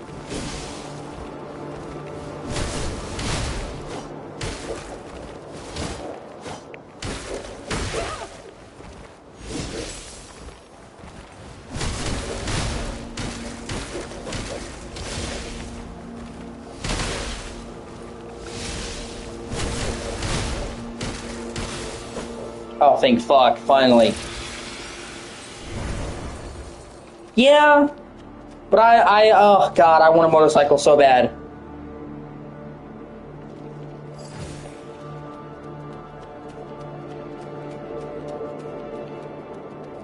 Just that sense of speed and freedom, man, there's nothing like it.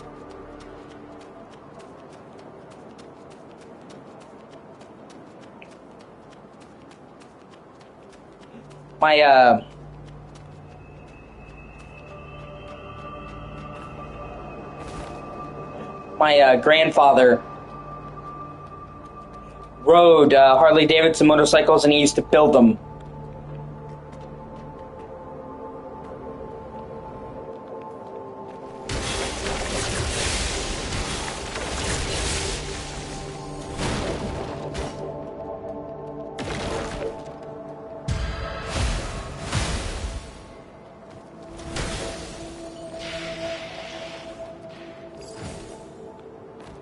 So it's honestly in my blood.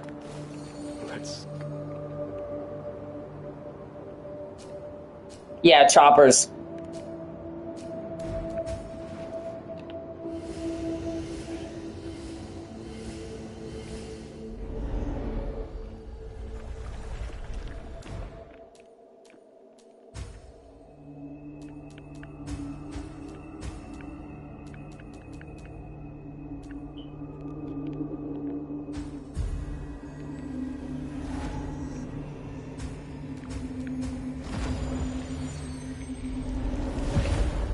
My granddad was a really, really impressive dude. He actually worked for NASA back in the 60s when it really meant something. He was an engineer. He specialized in aerodynamics. Basically, he helped design schematics for the rockets and shit. He was a super fucking smart dude. Oh, it's you again. He was a Marine. So, you know, like, hardcore, my dad and my granddad were both Marines.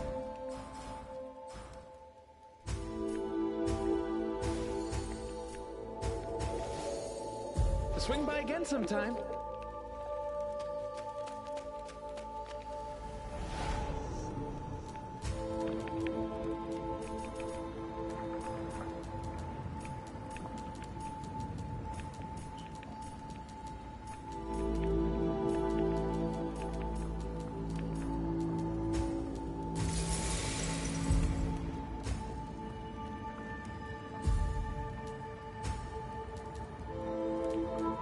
My granddad on my mom's side.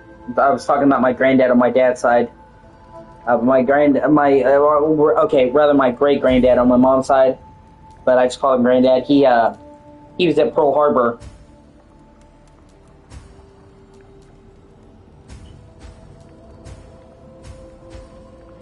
So on both sides of my family, I have a long history of people serving the country. I thought about it, but I just, by the time I was old enough to, enlist or whatever, or try to enlist, my fucking leg and back were already fucked. So it kind of disqualified me from it right away. There was never really a possibility to serve my country like they did. Yeah, they did. They really did. You're absolutely fucking right about that.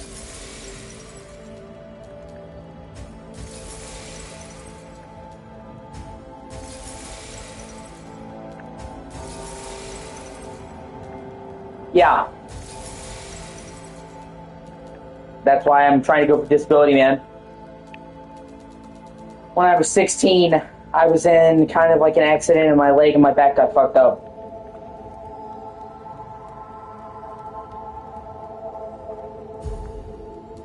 Not a car wreck. It's a long story, but basically the long and the short of it is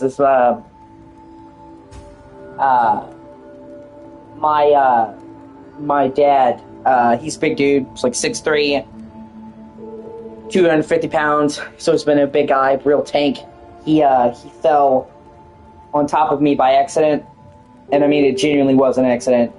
And I stuck my leg out to stop him and basically took all that weight on my leg and pushed my leg in more than it was supposed to go and totally fucked my leg and back. And it never recovered.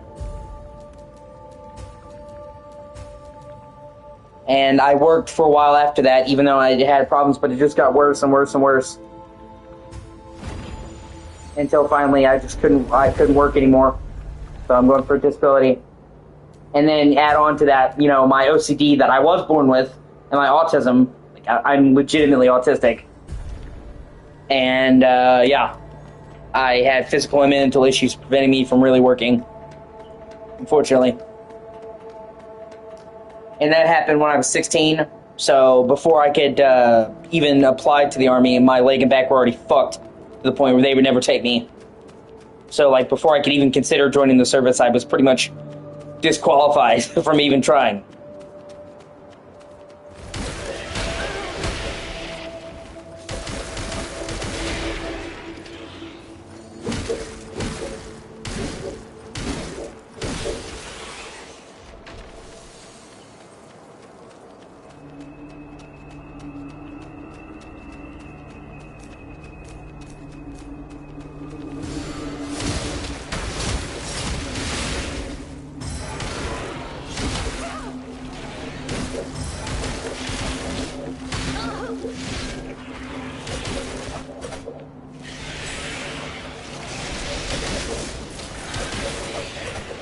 I worked until I could no longer work. People would come up to me during my shift. When I worked at Walmart, and they would ask me, "Are you okay?" Because I would be limping so visibly. I would come home after a day of work, and my leg would be so fucked up I couldn't bend it at all. So I would have trouble going to the bathroom because I had trouble bending my knee to sit down.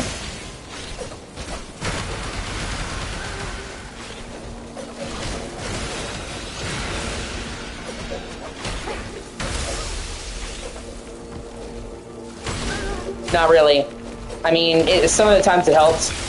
I've tried various things. Not yoga, but I've tried, you know, wraps. I've tried a knee brace, back brace, various things, and it helps somewhat. You know, it helps lessen the pain, but it's still pretty bad. And it's not something that can really be made okay. It's just one of those things that I have to live with. And it got worse and worse because I was putting weight on it when I shouldn't have been. And it got to the point where I could no longer work.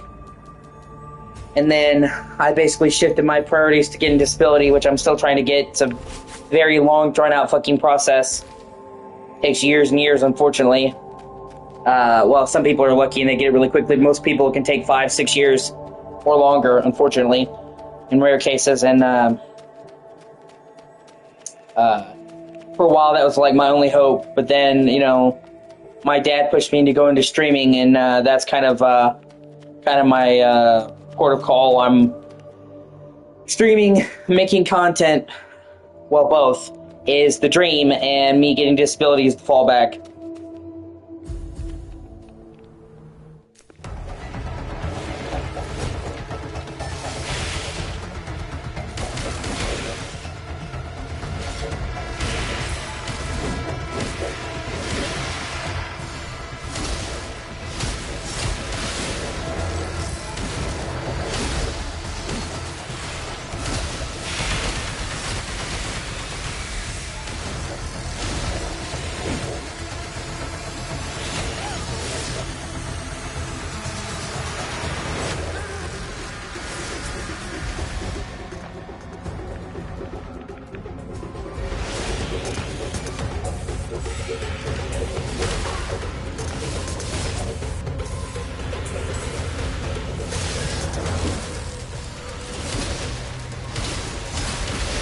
So, you know, I have people assume that I don't work because I don't want to because I'm lazy. They have no fucking clue. People think that because they can't see my disability that it doesn't exist. Because they're fucking dumb.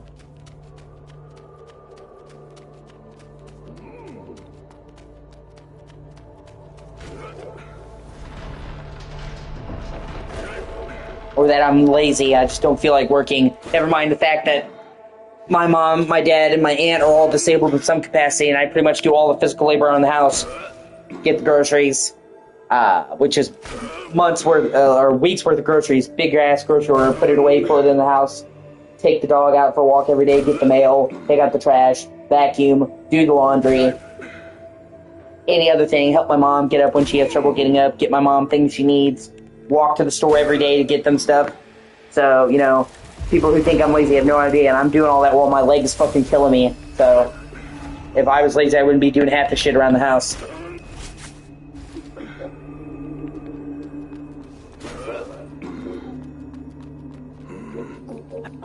Did you want... By the way, what I already... it doesn't just...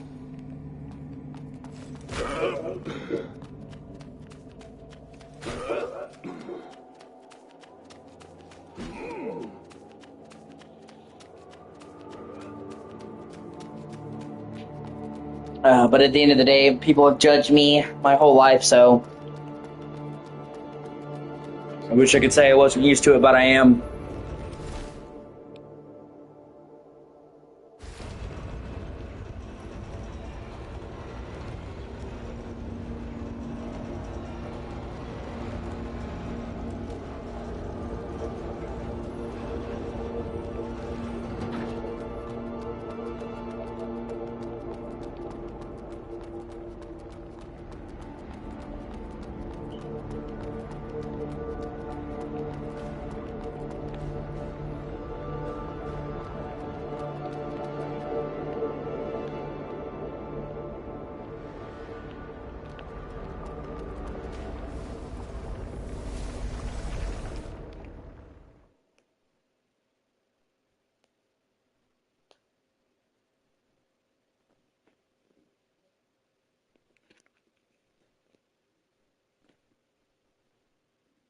At this point, I've just stopped caring. I don't really care what people think about me. Well, I don't care what the general public thinks of me. I care what my people think about me and what my mother and father thinks about me, and the rest of those people can get fucked. Eat a dick.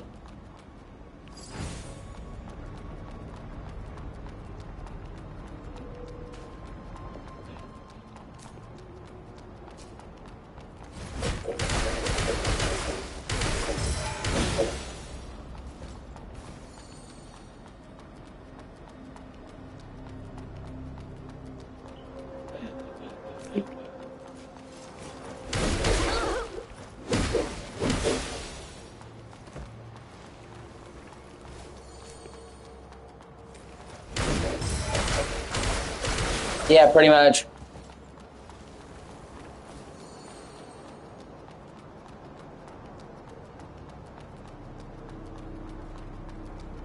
Yeah, when you finally decide you don't care what people think, it is liberating.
Plus, I've met a lot of people who do like me for me, so I don't fucking care.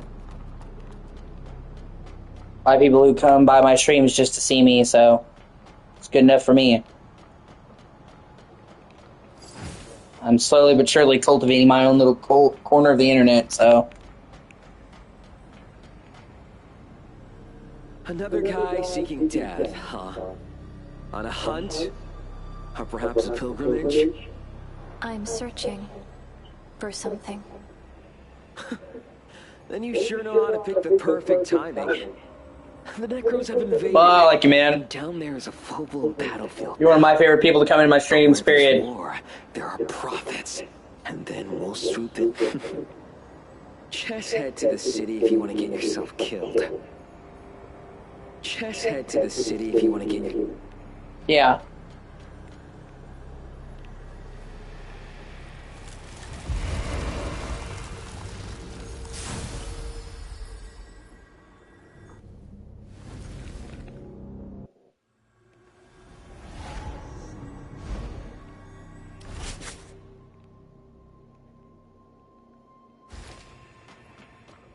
Welcome. Are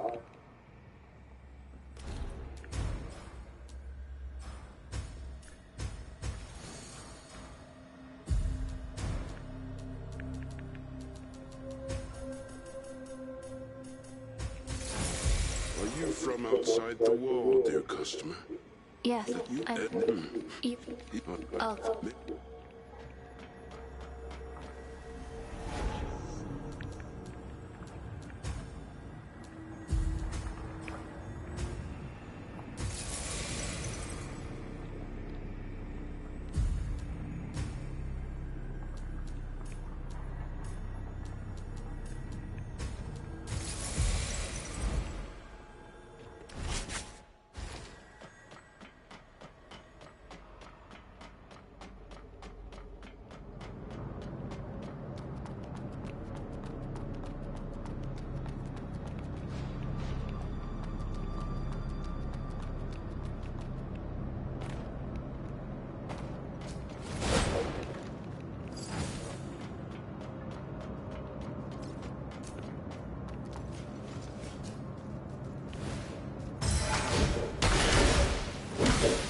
Fuckers. Oh well.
Oh shit, I killed them. 3 of them in one strike.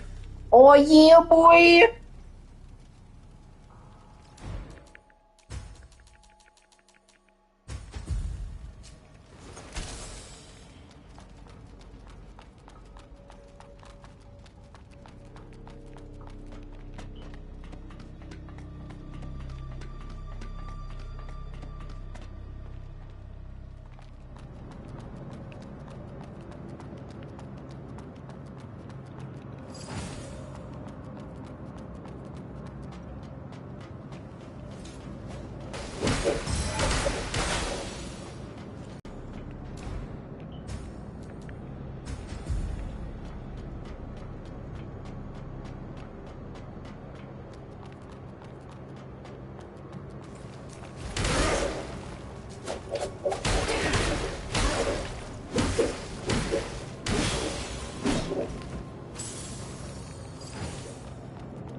Honestly, I dig this game. I'm probably gonna make a video about it because it's super underrated. Or at least it is in my opinion.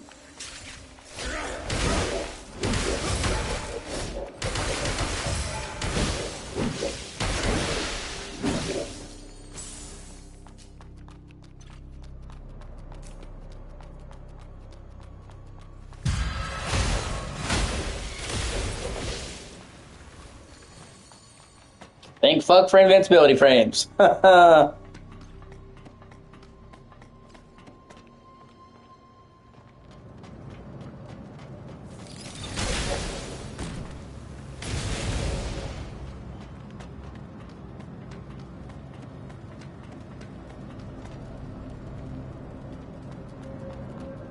Shortcut.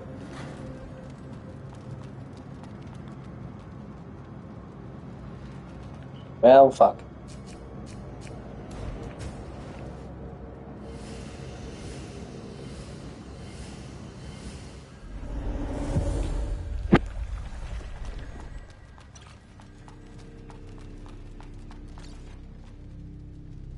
Here we go. Surprise, motherfucker!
Oh, you motherfucker! And whatever, shit happens. Fucking douchebag.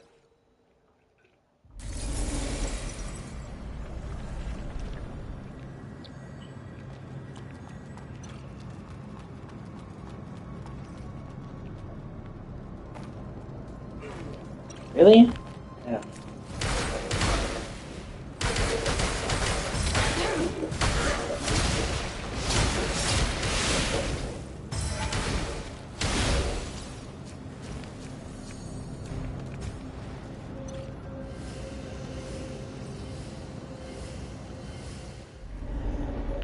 Okay, let's try that again.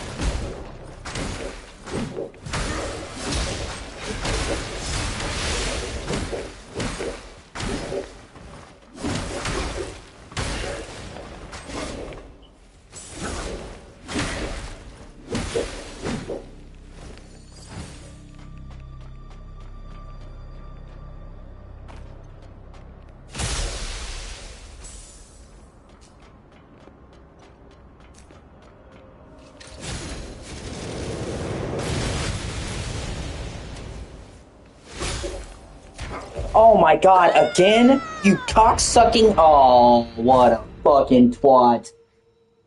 Okay. Alright, now he's pissed me off.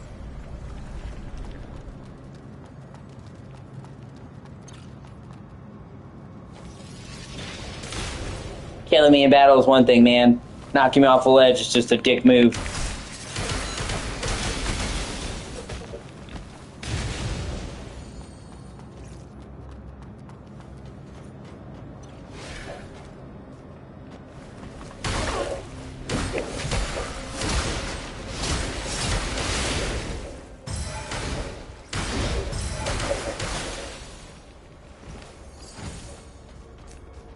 Wanna hop down here, buddy? I'm waiting. No. Okay.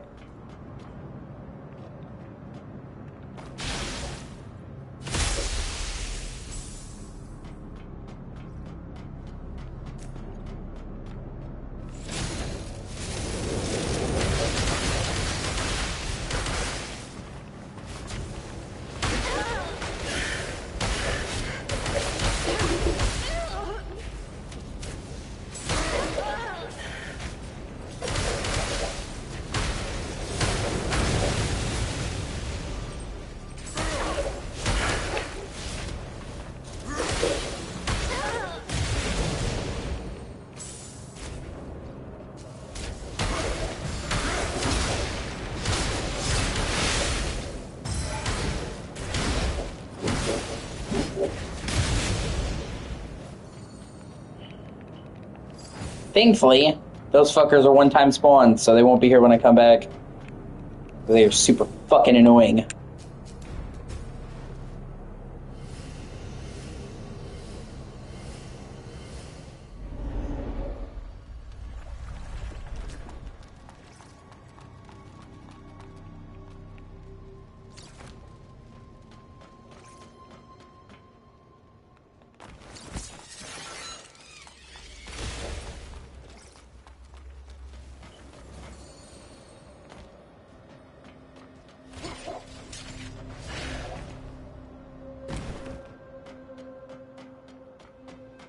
Oh no, maybe they're not.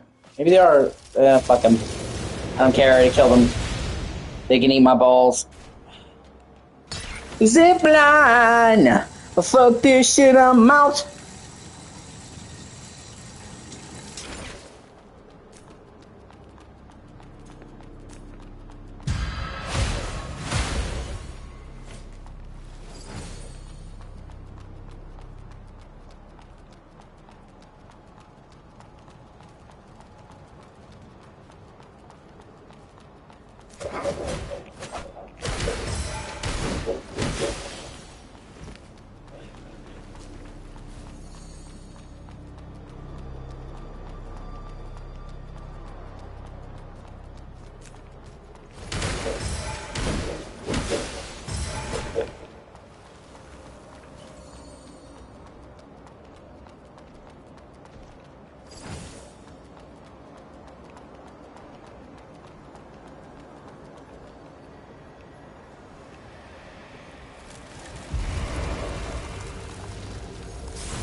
Oh, come on, bro. Oh, whatever.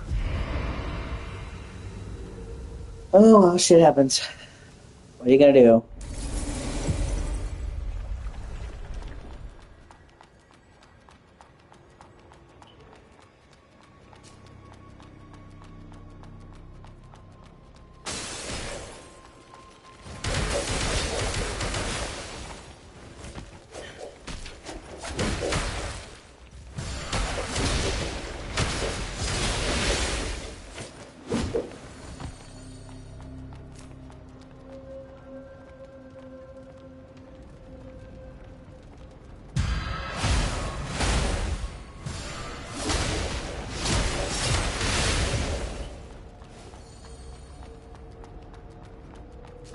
The pilgrims. They are gathering together.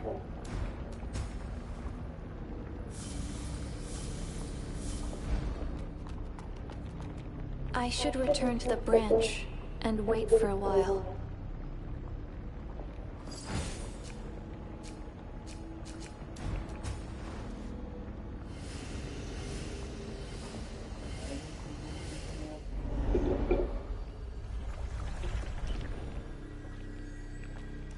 As part of a side quest.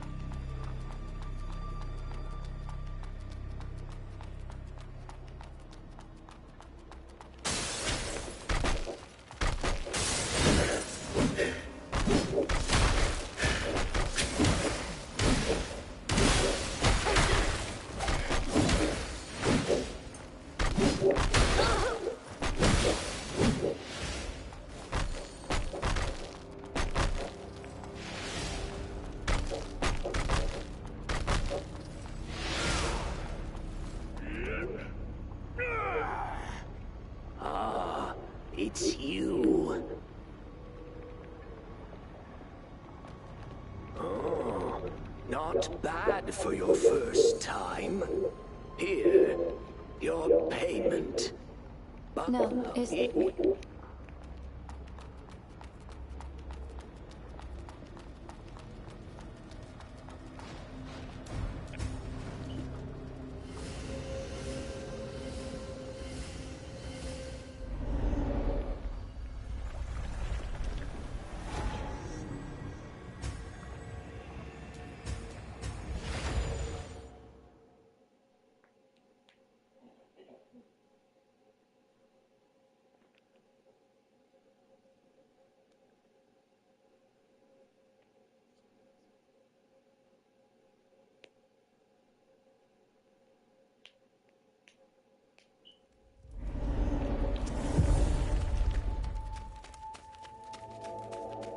Oh, it's...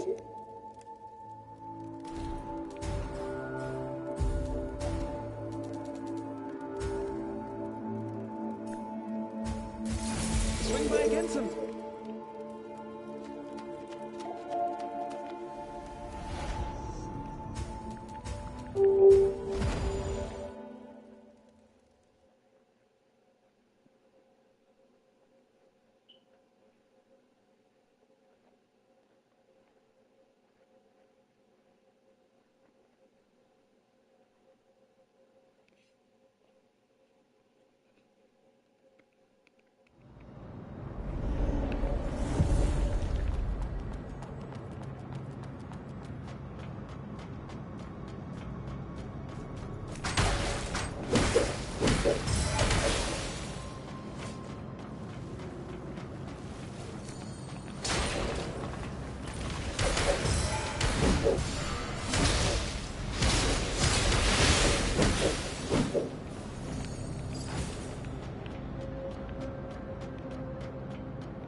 Oh, that's right. This is the optional path over there.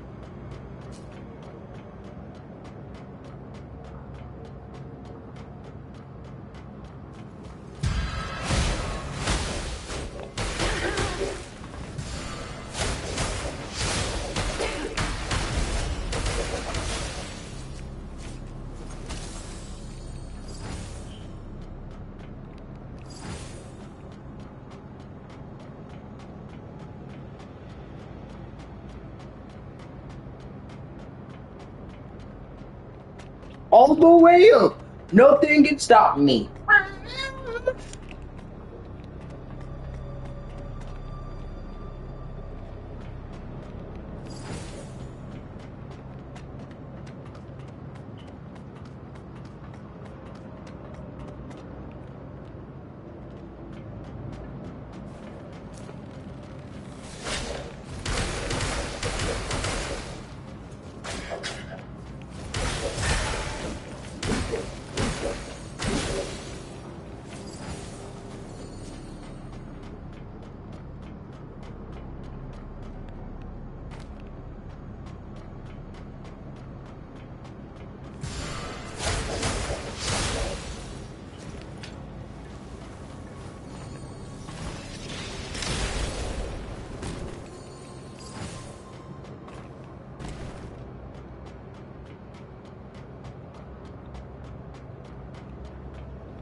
Whee!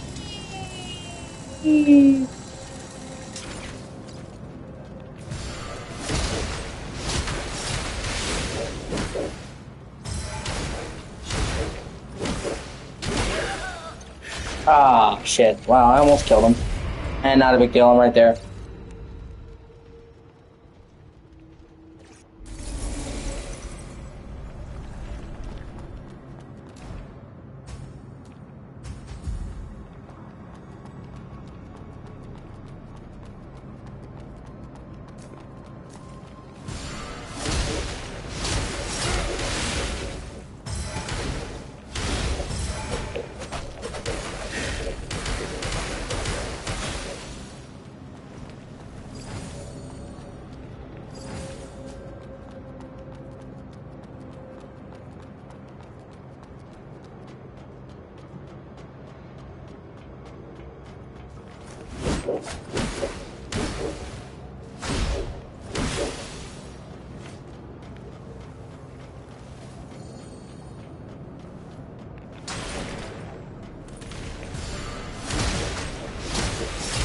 God, I love that attack. So satisfying.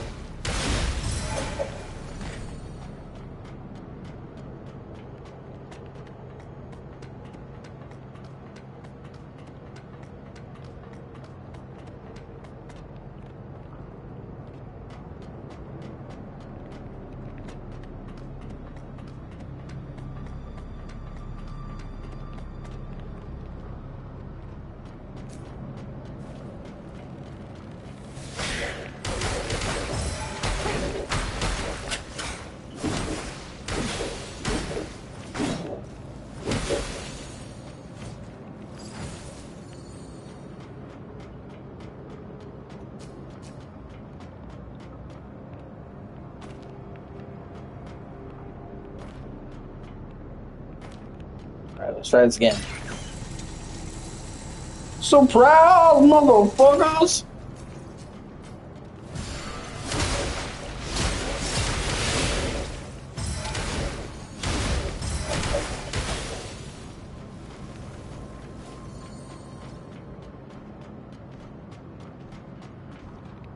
Oh yeah, boy, so good!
Get fucked, wizard!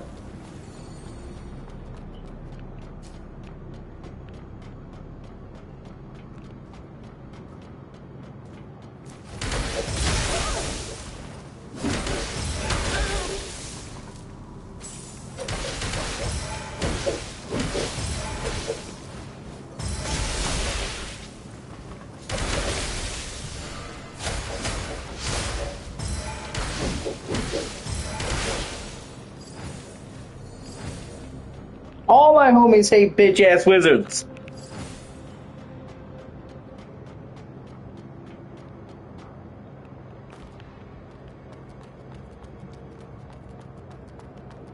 And we loop back around. Which was the point. There's items there I had to get, so...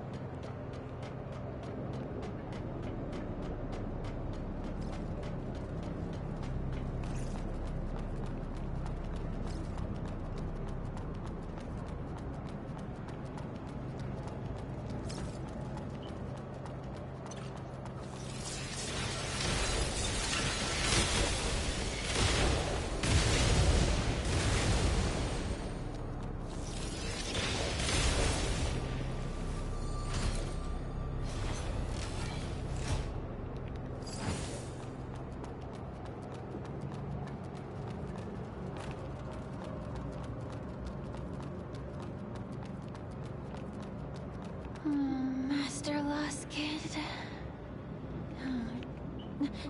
Did I fall asleep? Who's there? Well, yeah. This is well and the horse. There's a brand horse.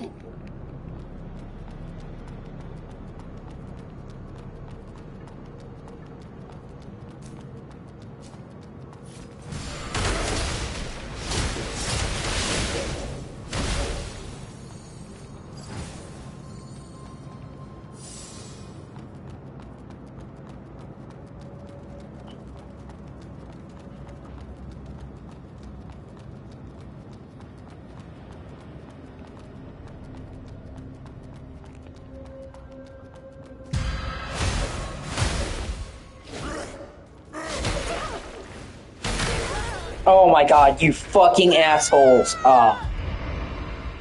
Oh, god. Okay. Alright. It's like the cheapest way to die, but okay. Fucking cunt. I hope they get testicular cancer.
Zip line, bitches.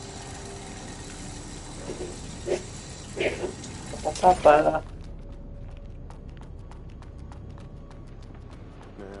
there's not a single passive and all the merchants have fled. We're screwed. Let's try taking down some neckers before buying the dead.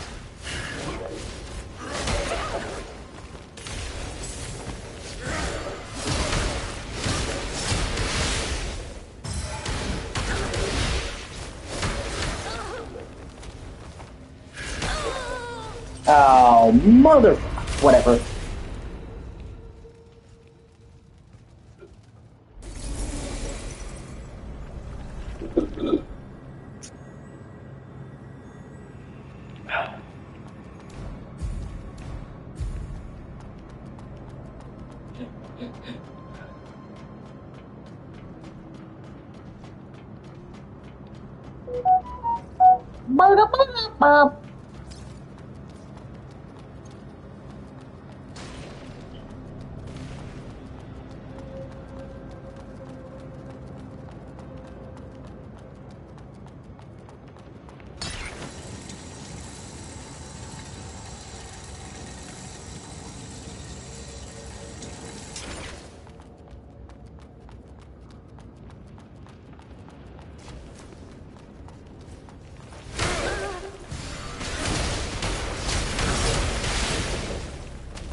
Okay, now I can go and kill that fucking loot goblin.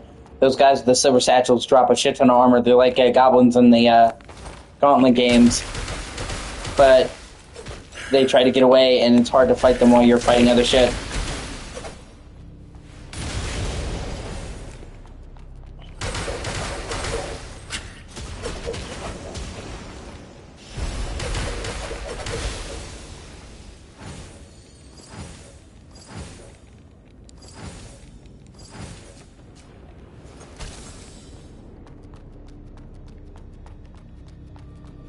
Or you kill them and they fall off the ledge and you don't get their loot. So I wanted to kill everybody else to make sure that I could effectively quarantine that fucker before I fought him so I got all of his shit.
Oh, it's you.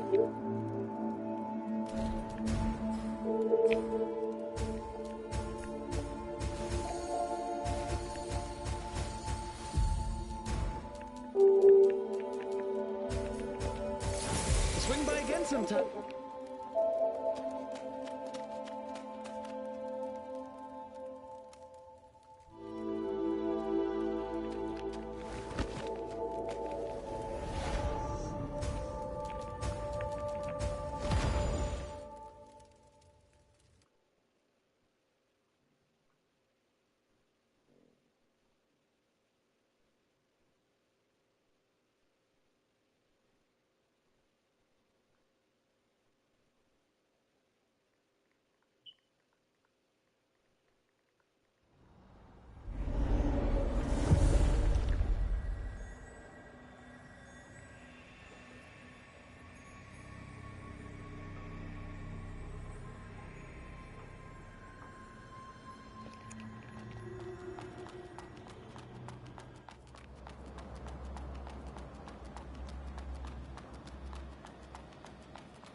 Boss fight!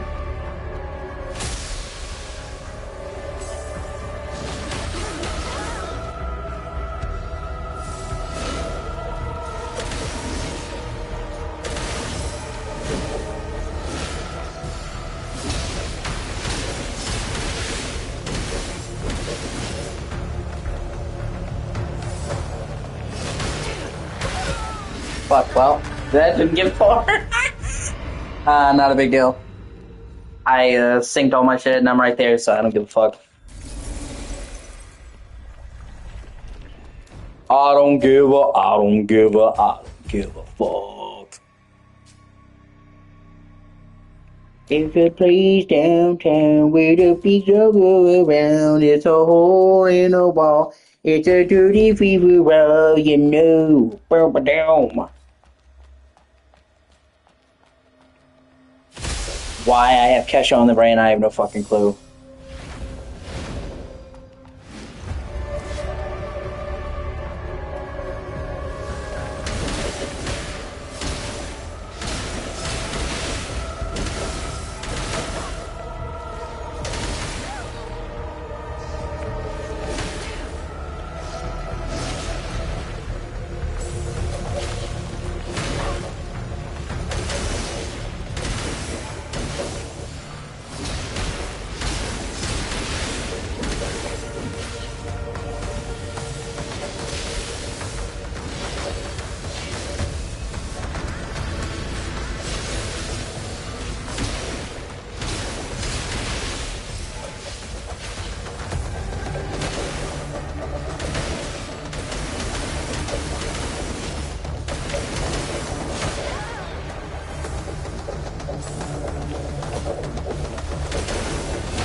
Get fucked!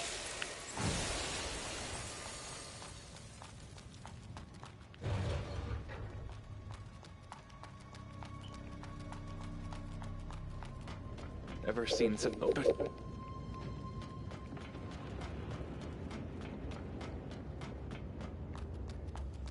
Oh, It worked great. and it, I was actually, Delta break. break. Scoop. It's tight. I may the fall.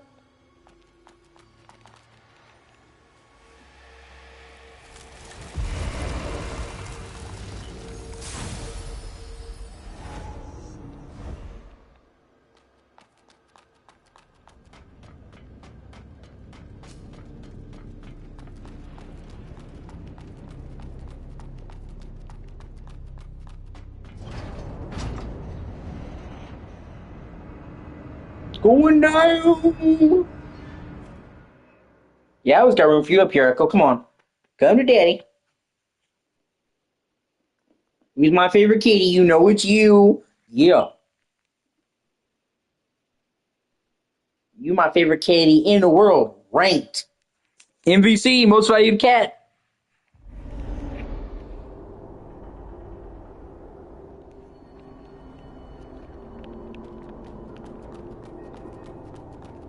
My favorite kitty in the world.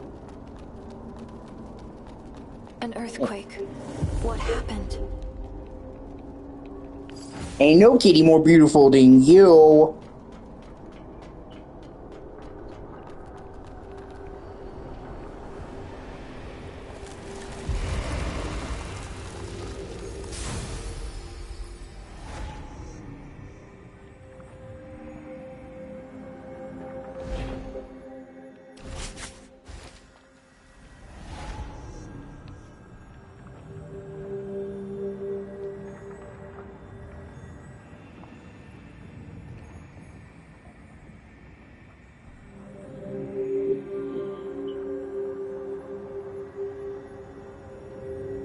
Look at that floof. That's pure, unadulterated, grade A floof.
Oh, you got your claw stuck there? I got you.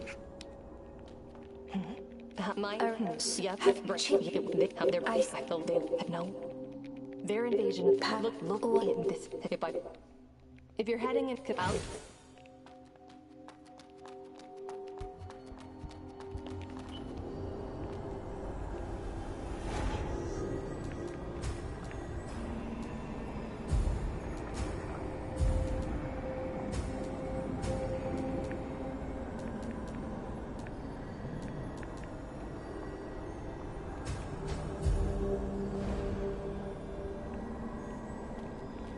What are you doing?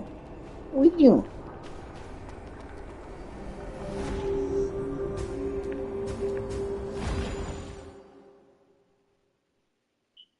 God, every animal in my house is a fucking cheddar. Both cats are, the dog is.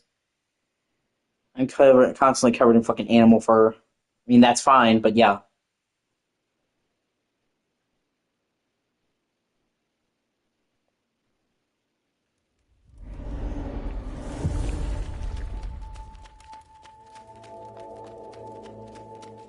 looks like thank you. If we this time, please. Please. I found this.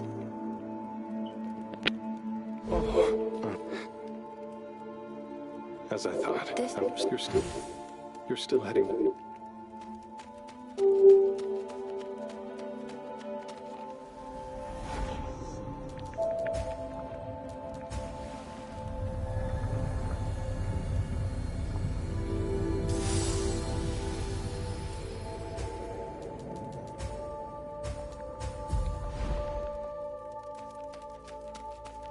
Oh, it's...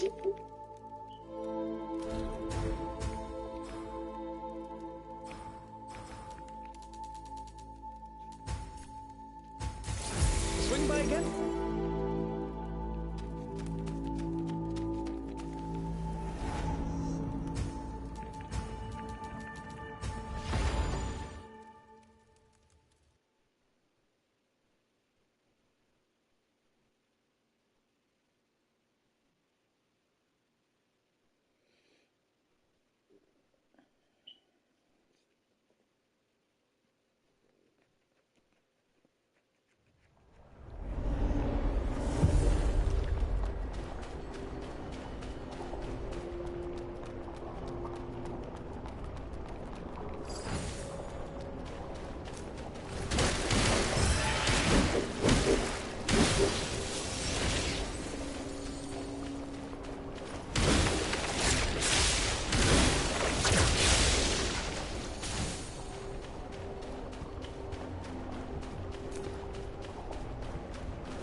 God, the combat in this game is awesome.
must be opened from the other side.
It's even taller than a building. Is that also a necro?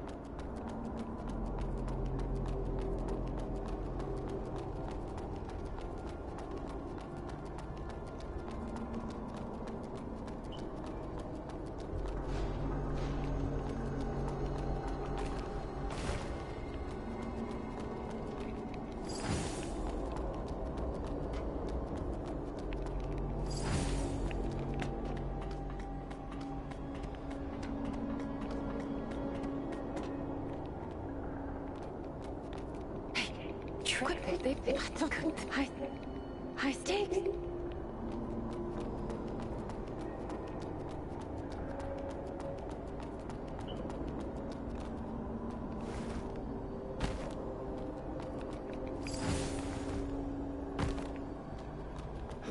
Did you? Yeah. Look, if you want to keep it aesthetics, it's one. Interested? Don't forget about our deal. Shortcut.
Fucking things.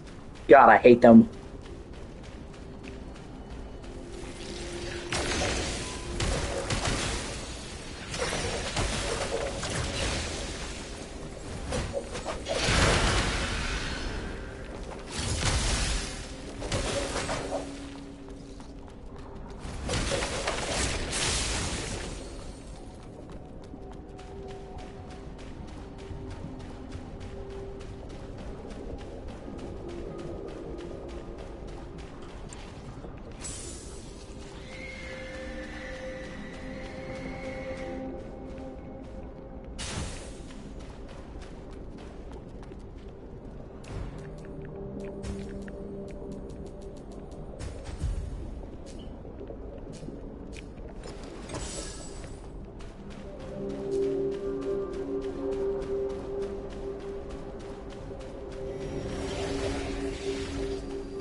Oh, shit.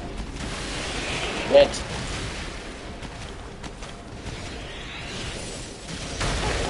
Come on, come on. You can make this. Okay. Ah, God, it was Pearson that got me. Fucking bastards. Whatever. I'm right there.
Hey, you...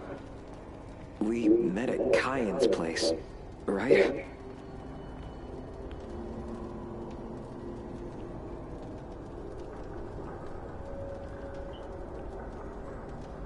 Impressive. Oh, crap. Do you have any mothballs on you?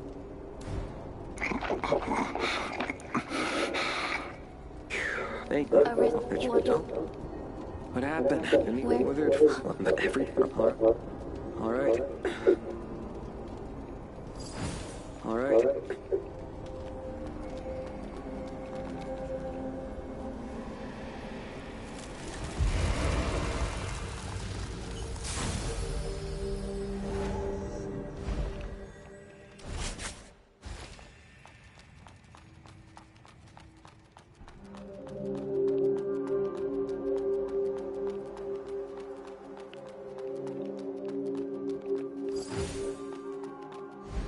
All aboard the train, choo-choo! You make my heart burn.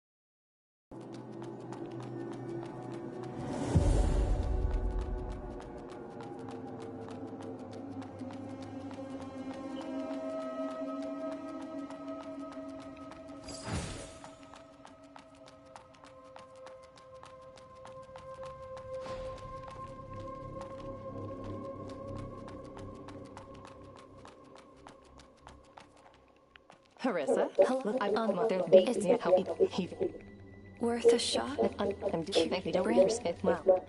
Wow.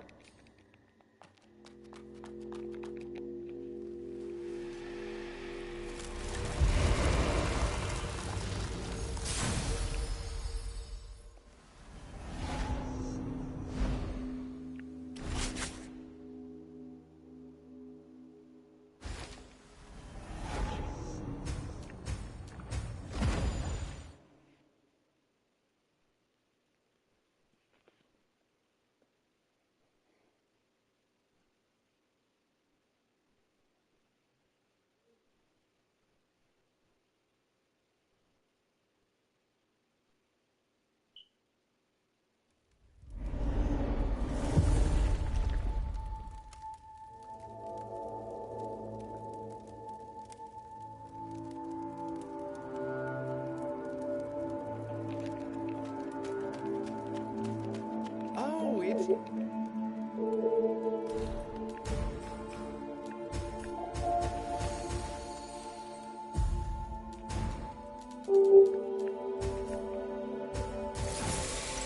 Swing by again, sir.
punk ass bitch.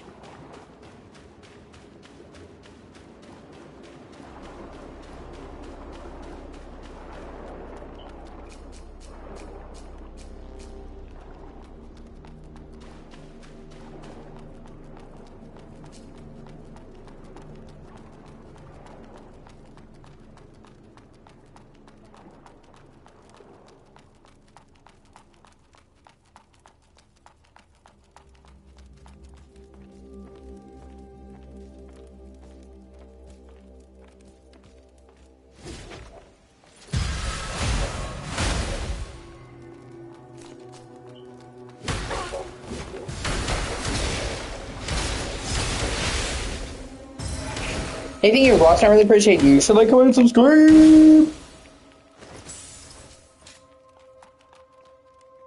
Shortcut. Ba-da-boom-boom-boom. Shortcuts are my favorite.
Wow, what the fuck? Oh well.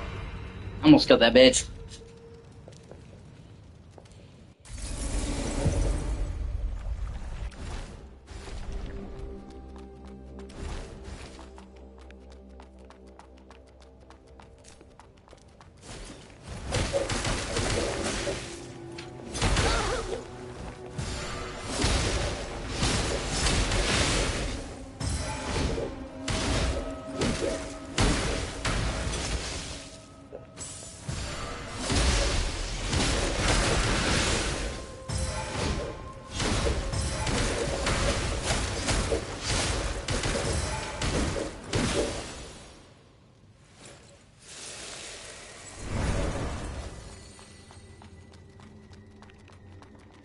Second time is charm, I guess.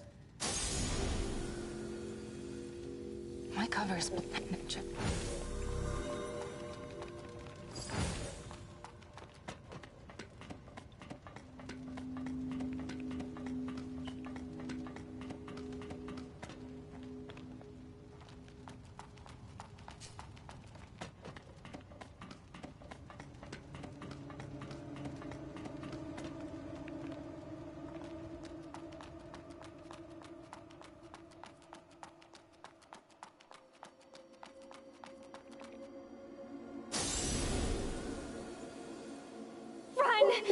I don't...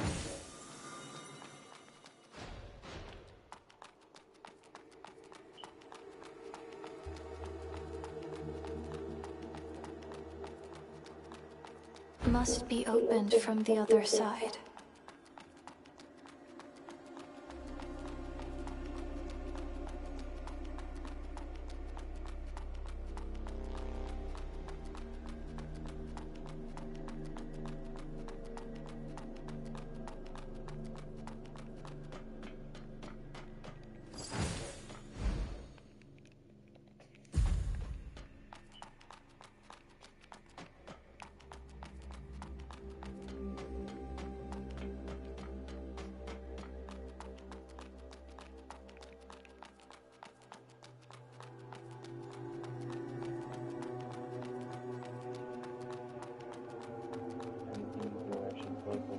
If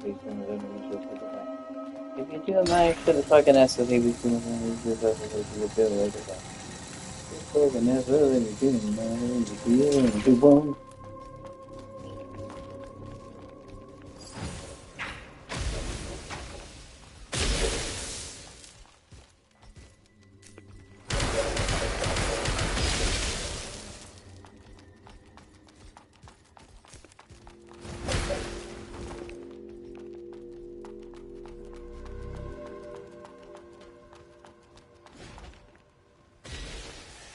noise.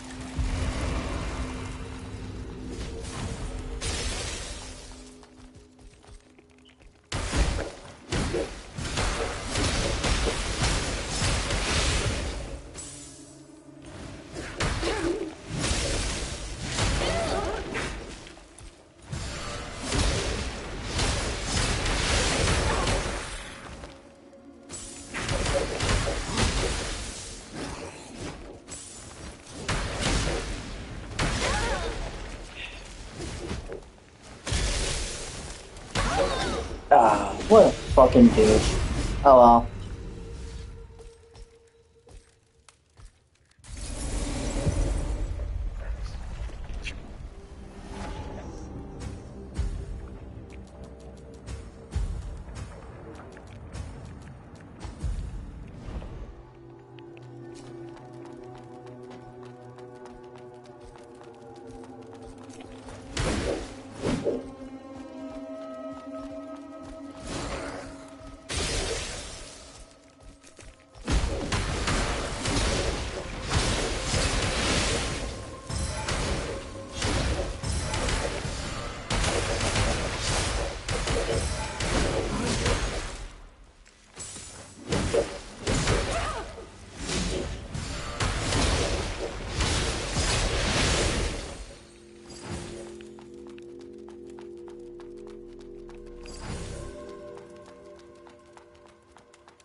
Already been that way.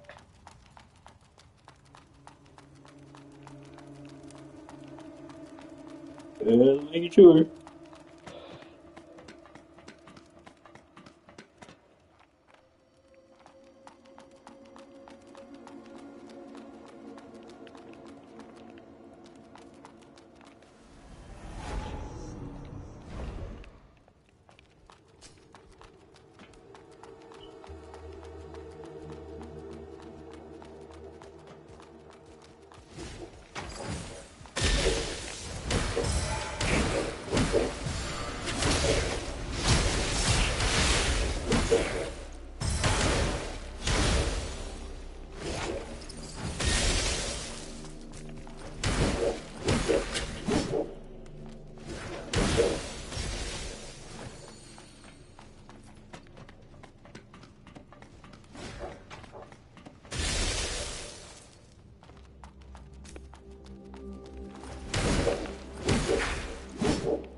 Oh my god, no, please don't kill me. Oh, that's such bullshit. Motherfucker. Oh, whatever. So fucking lame.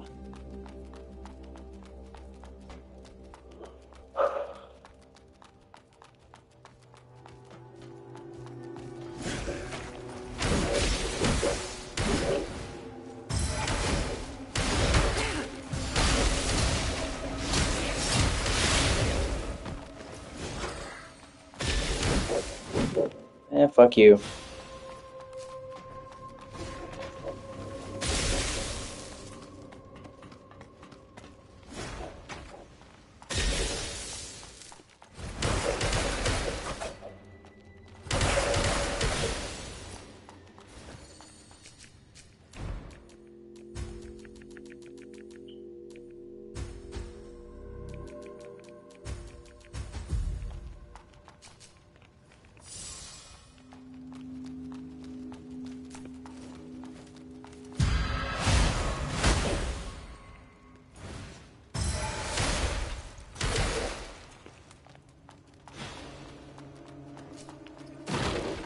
Oh, I forgot about the trap down here.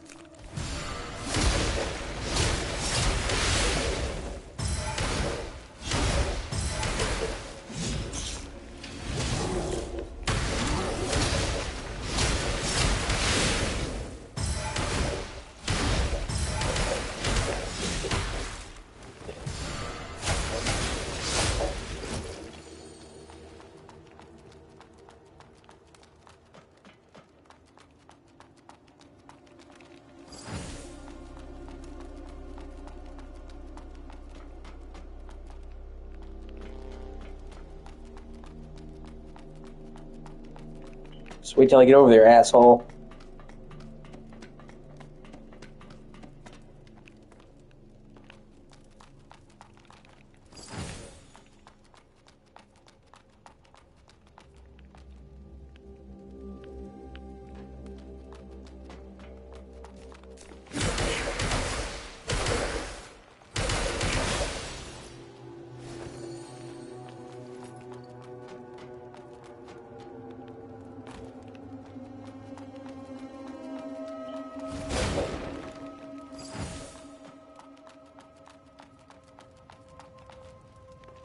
Back where I was, going that way.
Shortcut. Boop, boop.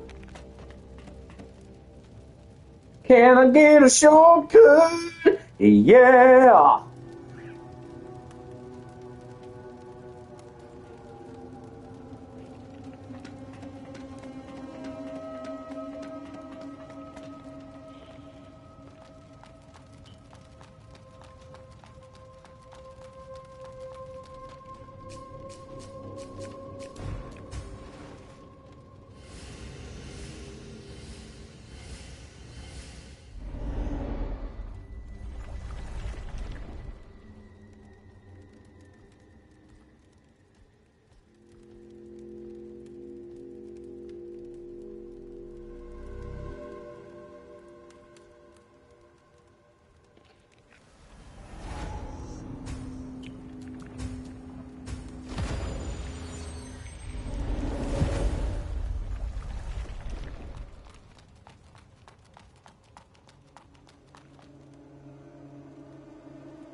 Hey, I forgot those fuckers could teleport. So annoying.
I found this.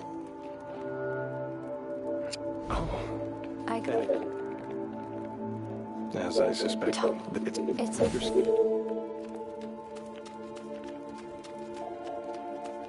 Oh, it's...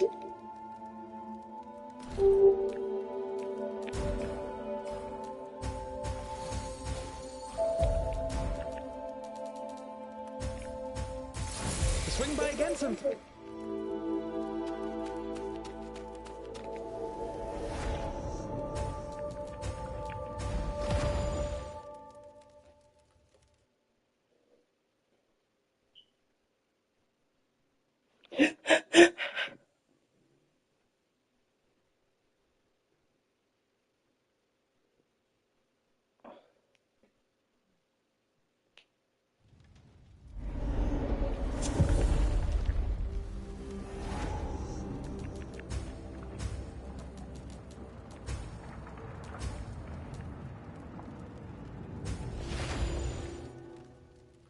What does it have to be that area that I have to fucking cultivate the brand? Whatever.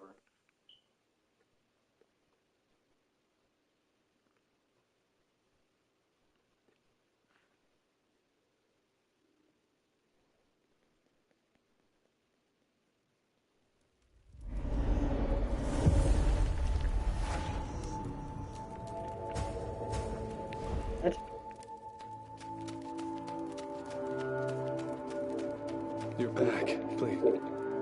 You're still heading there.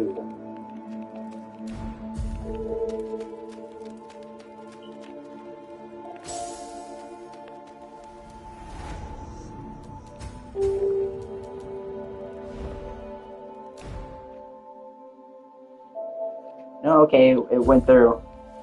It automatically went through. I didn't even have to cultivate the branch, okay? I mean, at least I didn't lose it, so I don't fucking care.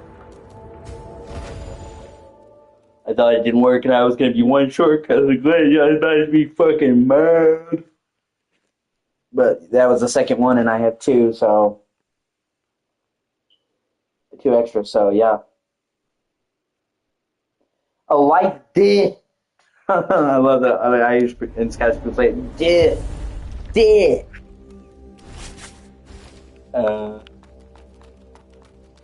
you have the did? Do the did?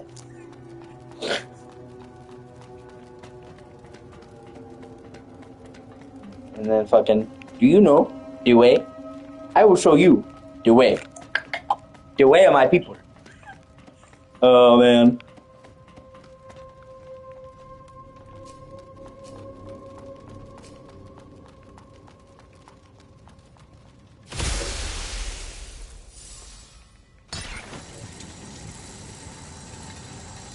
You're not welcome here, outsider!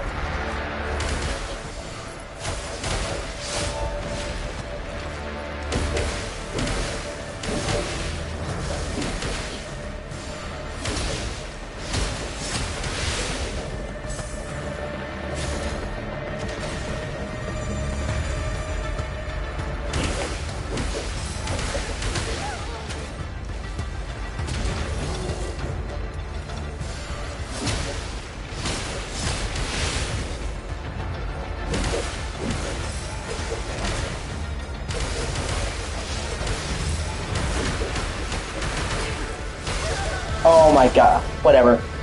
Not a big deal. I already banked my shit, so didn't even really lose anything. But I was doing so well up until then. Oh well, I guess that's the way life goes, huh? You're doing great until you're not.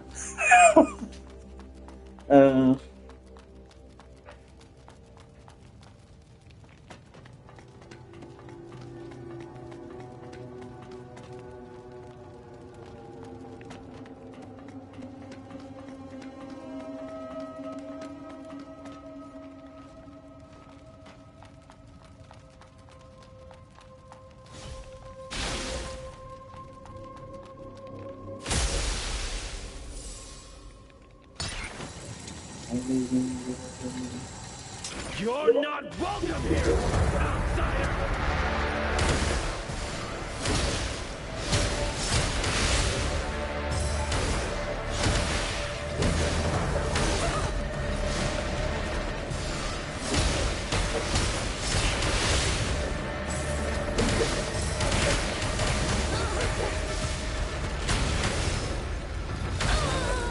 Oh, come on! Oh well. Like, I start out so good and then I die. Give me a break!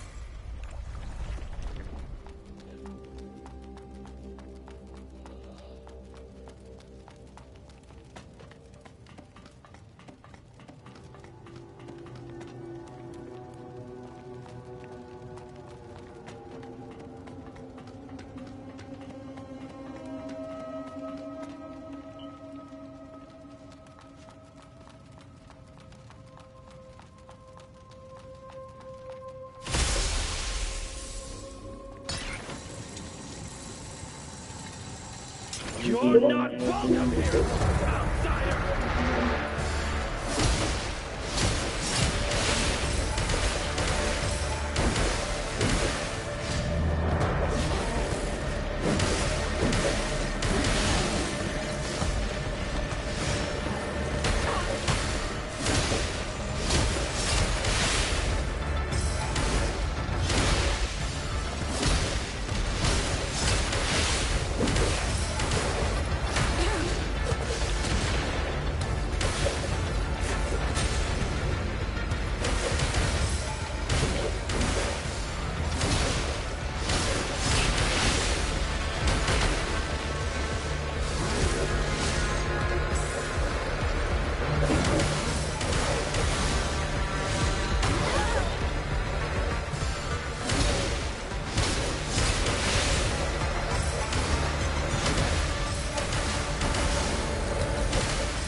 Really, bro?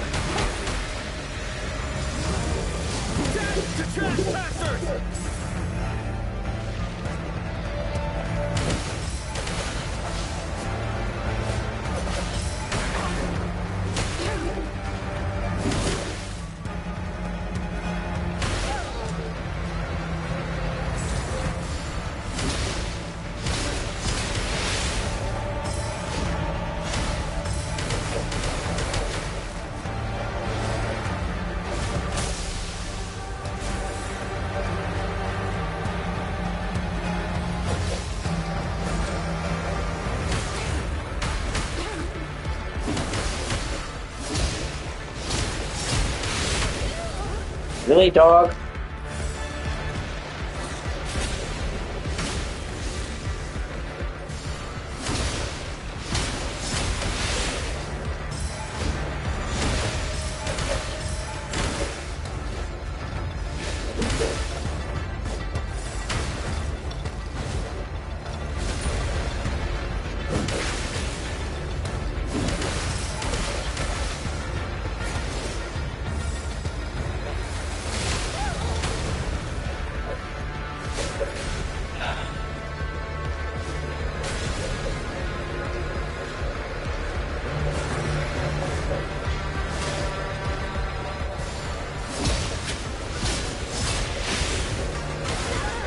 Come on.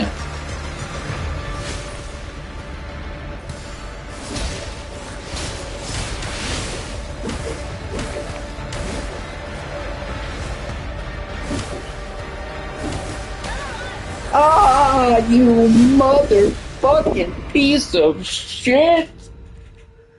Whatever.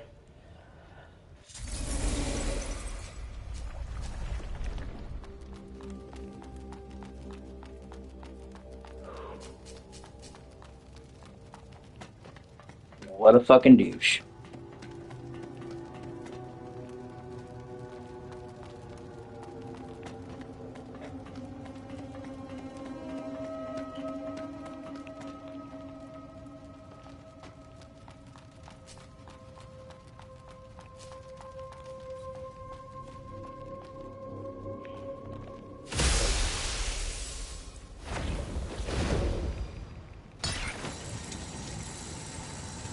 You're not welcome here.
Ooh.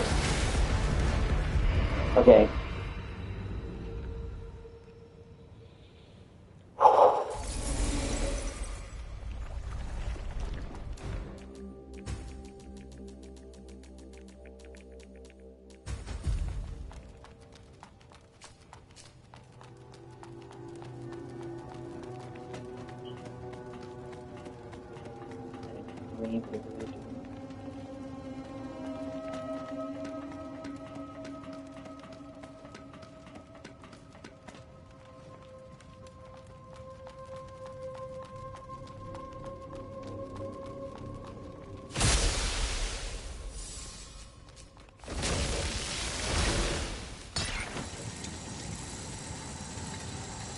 You're not welcome here, outsider!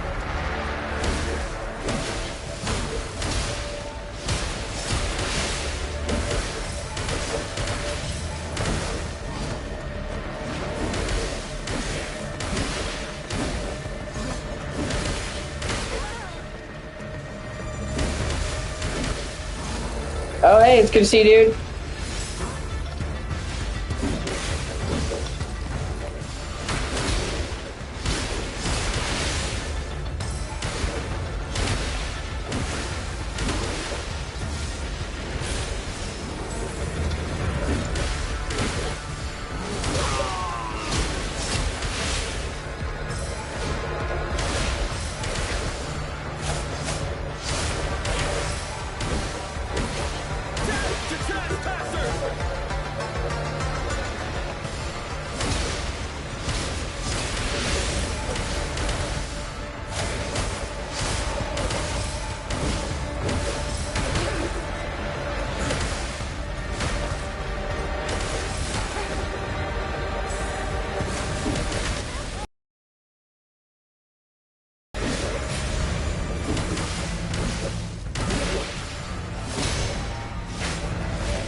Oh, shit.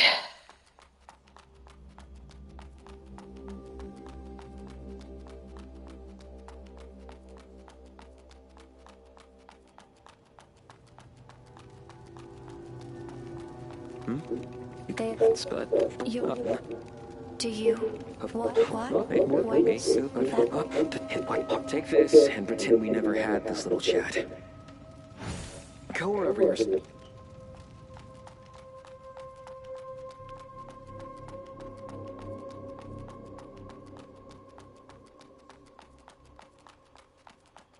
I hope everything's okay, man.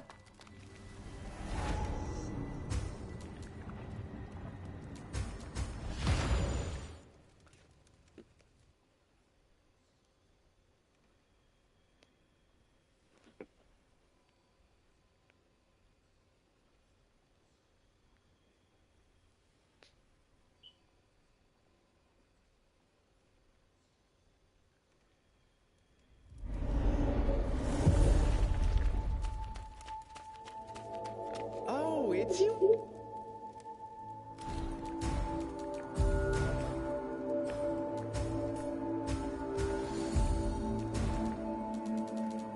The boys! Swing by again?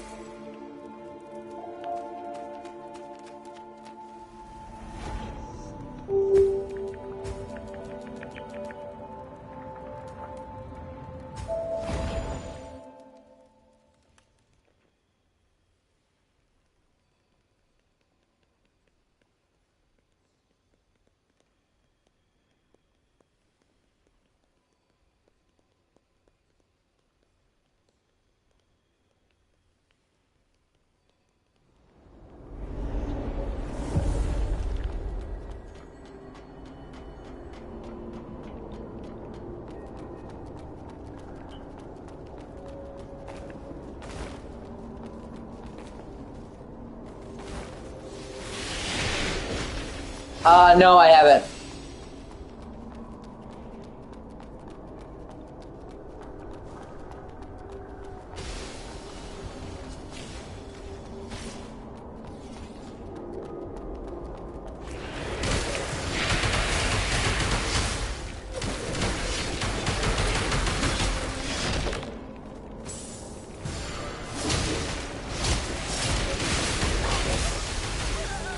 Motherfucker. Oh, well. Not a big deal. I'm right there.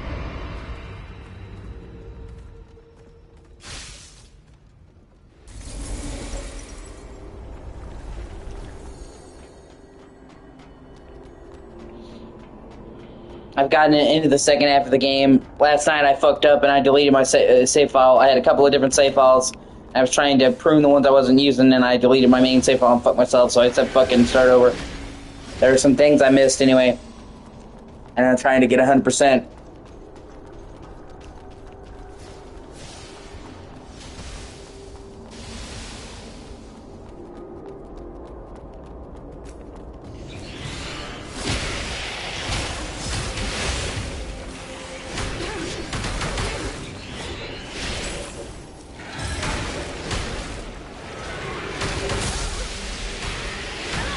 Jeez. Yeah, trust me, it does.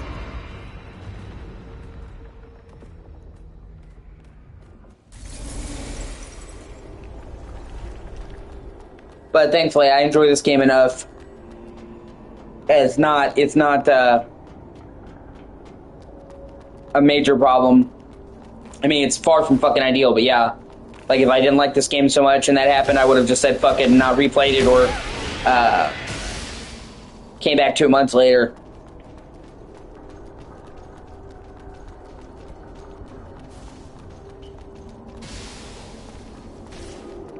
I've really got my build going well this time, though, so it's been a lot easier. I've been zooming through. That's what I do when I play games like this. Usually takes me a while, where I'm struggling, then I find my build that fits whatever it may be for that game, and I usually fly through the rest of it. And the combo of this heavy sword that stuns enemies and the quick dual blades has been doing wonders for me.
Plus, I just love this weapon's moveset, honestly.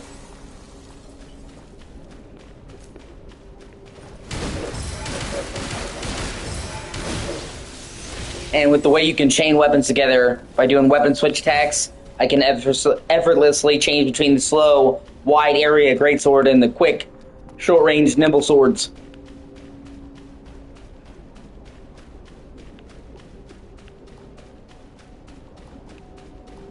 And also, no weight limit means you, no matter how heavy the weapon you equip, you're withstanding fast.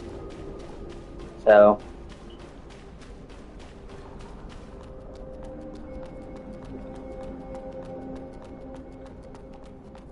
And the combat is built with that in mind. It's very high speed, high aggression, Souls-like.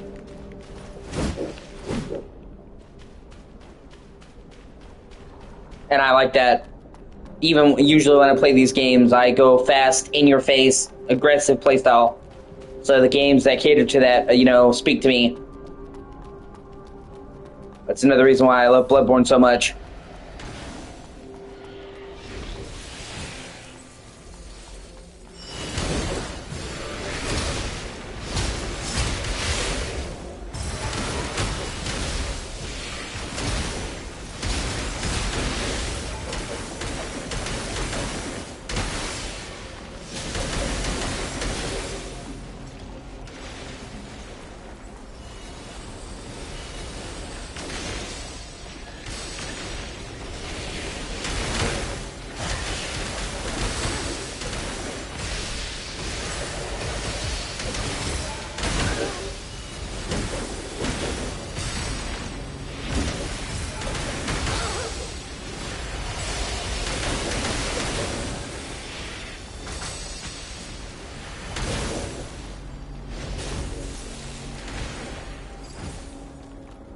Yeah, that's true. I don't know, I think I still prefer Elden Ring. Because,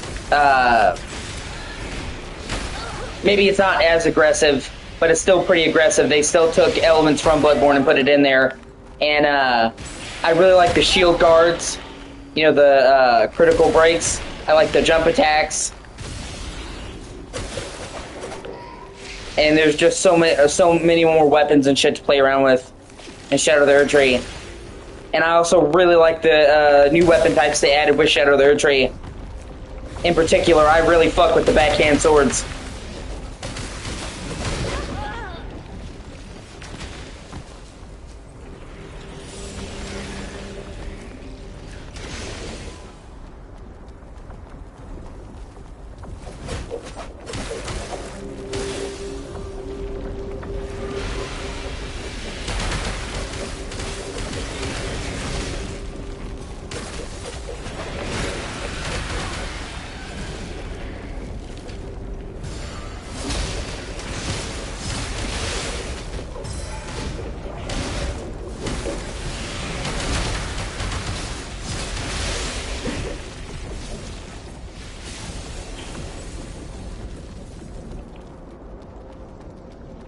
I think you'll really enjoy a lot of the new options they added too when you finally get into playing Shadow of the Erdtree.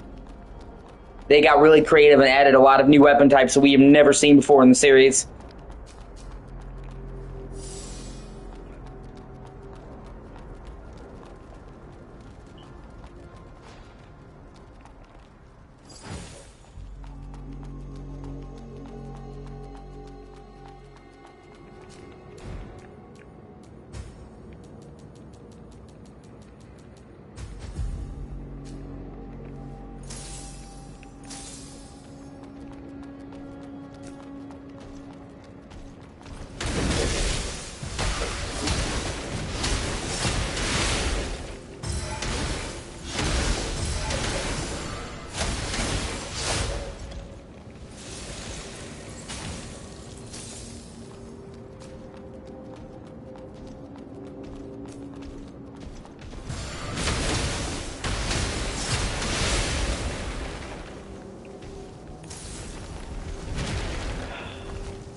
And I honestly think it is FromSoft's best design map ever.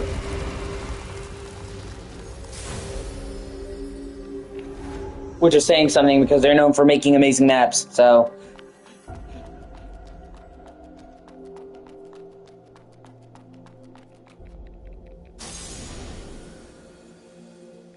It's a pleasure. If they stand in your way, don't hold back. Use all your strength to defeat them. Maeve.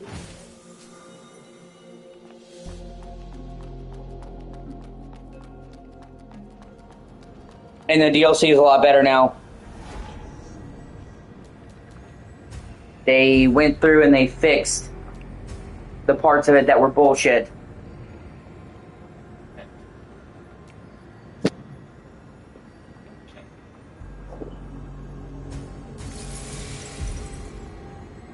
And listen to fan feedback like Radon is so much better now. You know, and then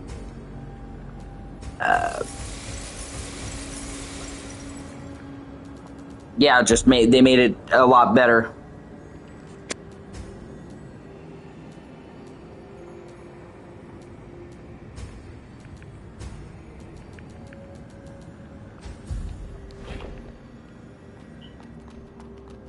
And now you get the fragments. You get them. You still have to get the fragments, but they put more fragments in the beginning, and they've dramatically increased how much benefits the fragments give you. So you no longer have to get a bunch of them before you stand a chance. You get a noticeable difference very early on.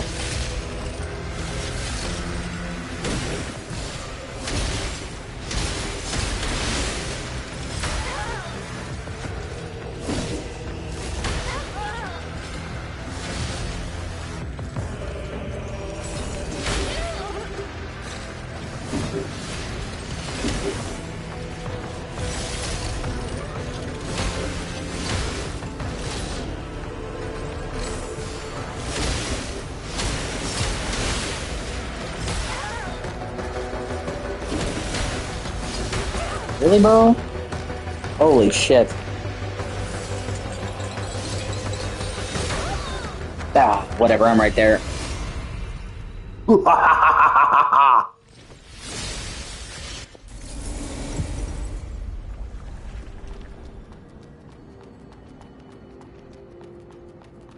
I also really think you would fuck with the combat in Sekiro.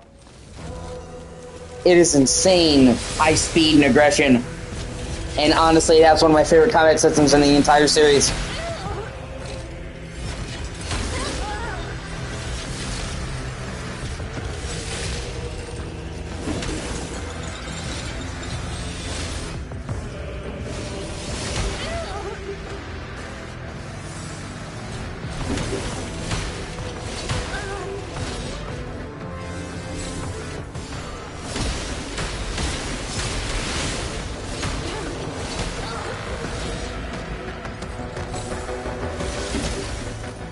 It's personally one of my favorite games in the series.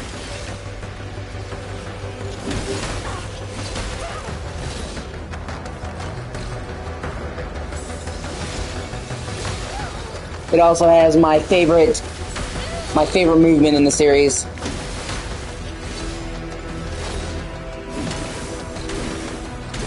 Sekiro is supremely agile, can jump on walls, use the grappling hook. Swim underwater. It's the only FromSoft game where you can actually swim.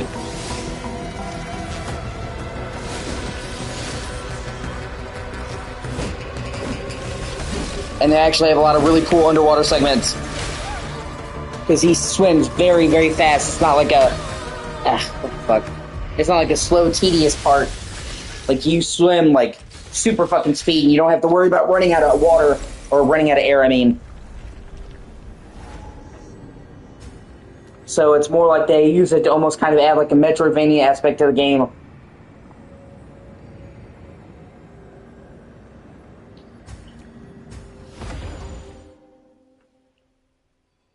You find all these places with water throughout the game, and then once you get the ability to dive under the water, it like opens up a shit ton of new areas.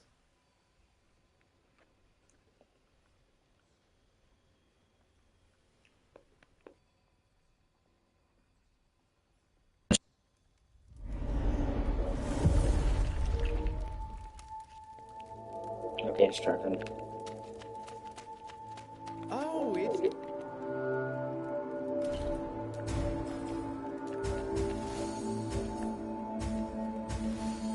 Swing by again, sir.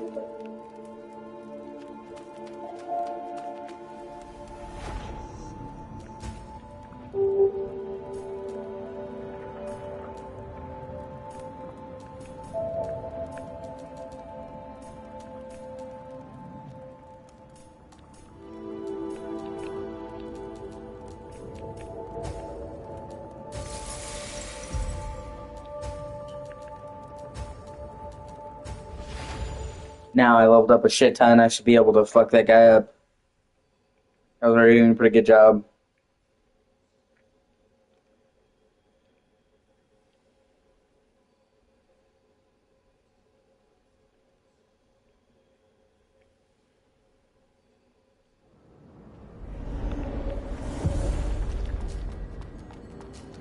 Yeah, I know how it is to have a lot on your plate.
Fuck yeah. Fuck you, bro.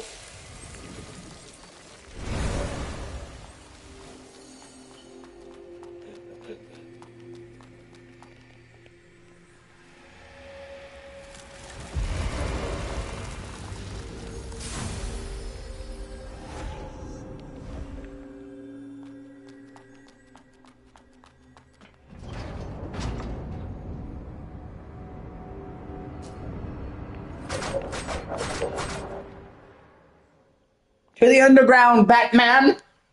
No, no, no, no, no, no, no, Batman!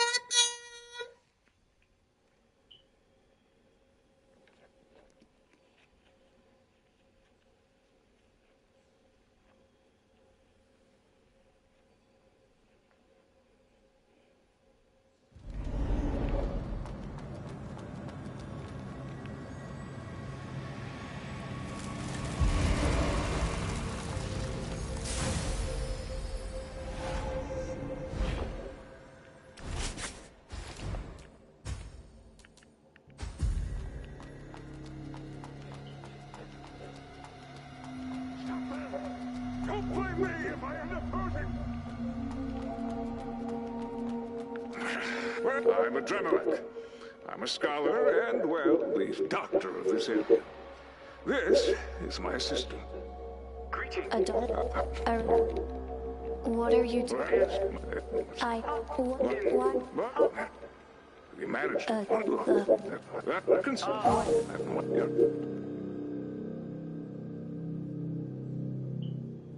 Wow. How's that? I see. Then I'm...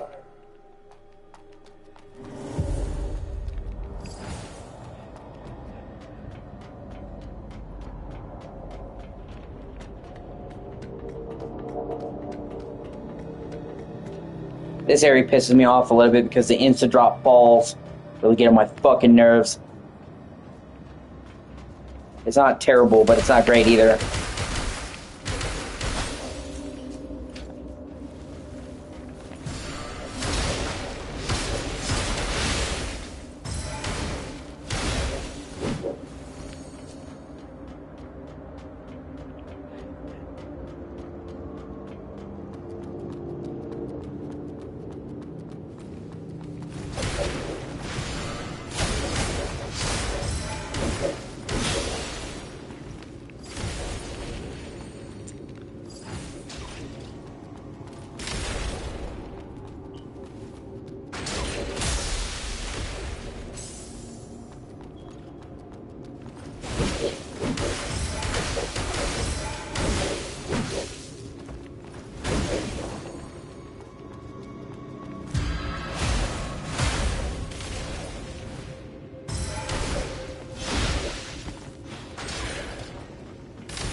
Those fuckers drop a shit ton of loot.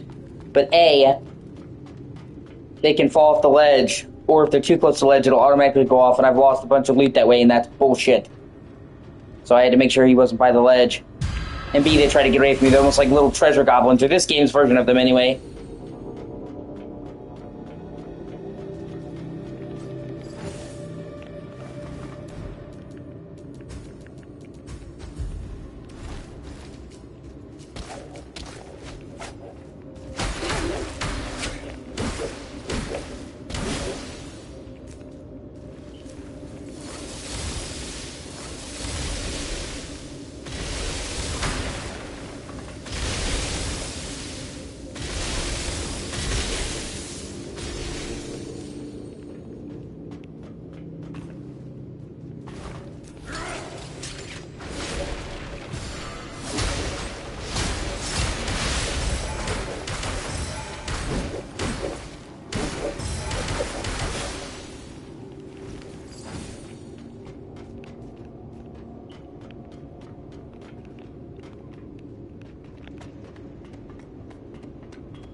Hey, like me now, asshole.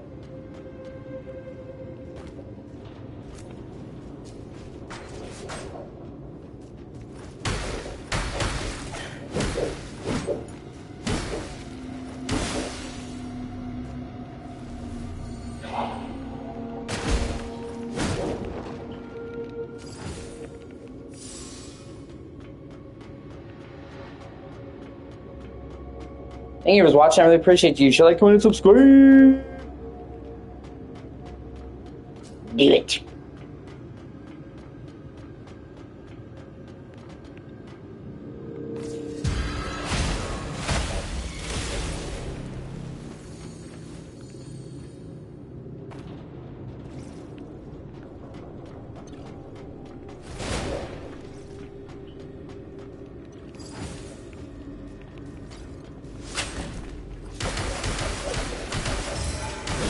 Yeah, I loved how you thought you were gonna surprise me, bitch. The only thing that surprises me is your stupidity.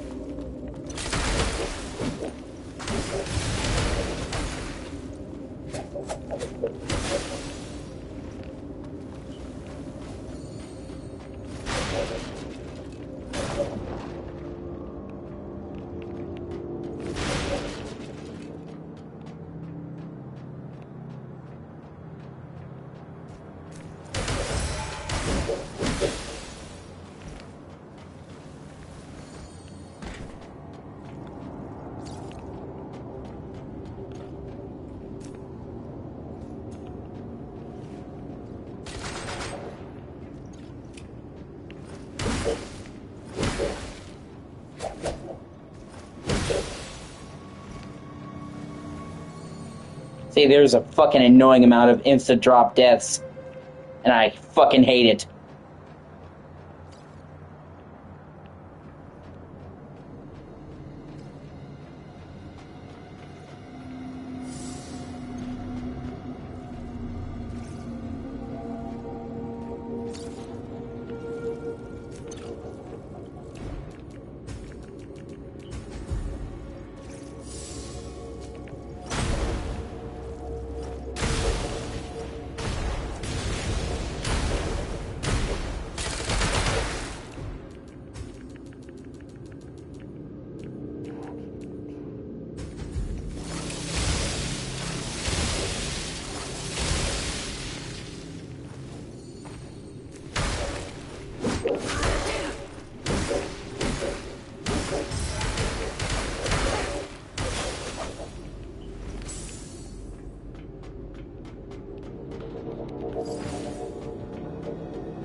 Going up!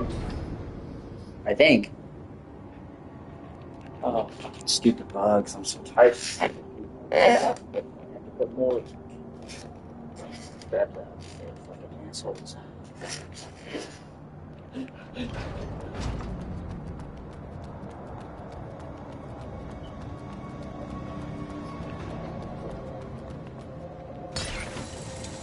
Whee!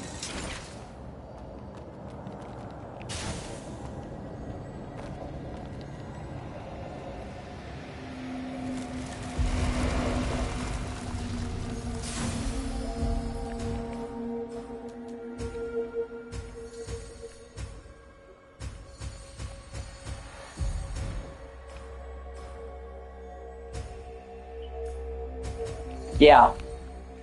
Honestly, it's one of the few Souls-likes I can think of that actually has zip lines.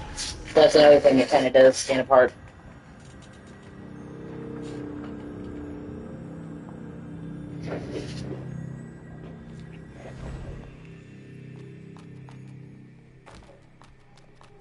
Huh?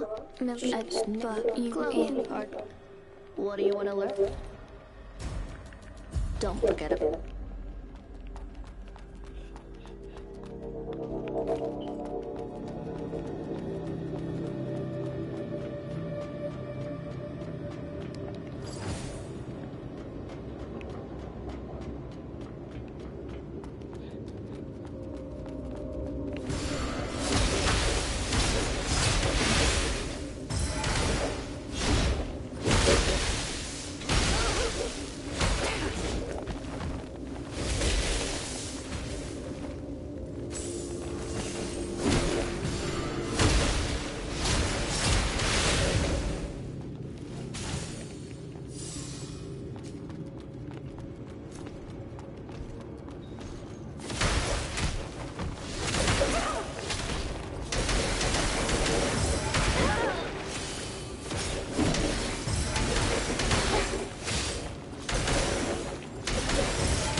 What's it there?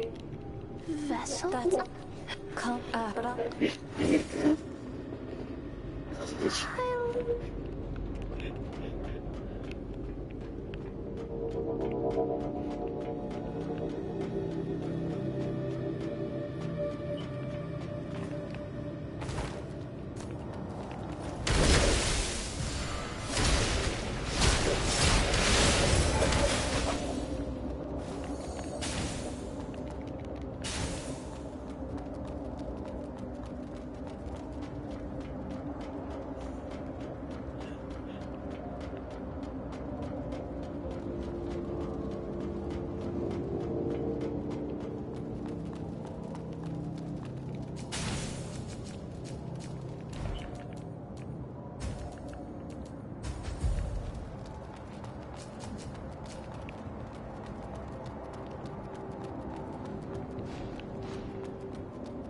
The pilgrims. They are gathering together.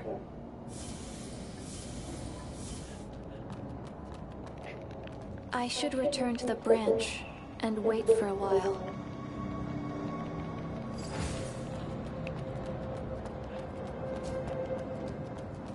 I like all the cars in retro as well. They look very retro, or you know, like in particular, this car looks very 50s inspired.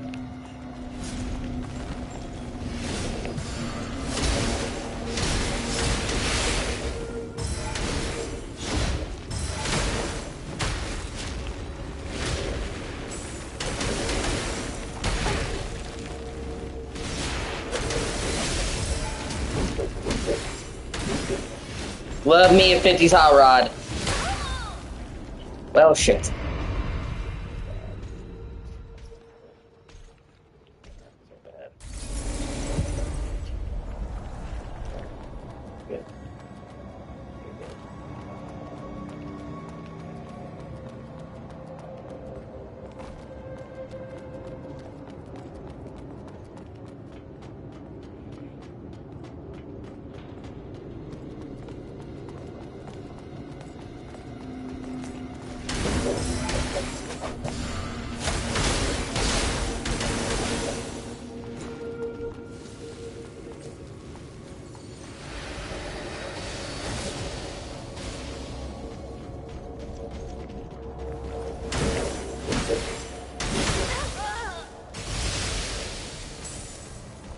Well, he managed to get up those narrow stairs pretty Very efficiently, I'm surprised.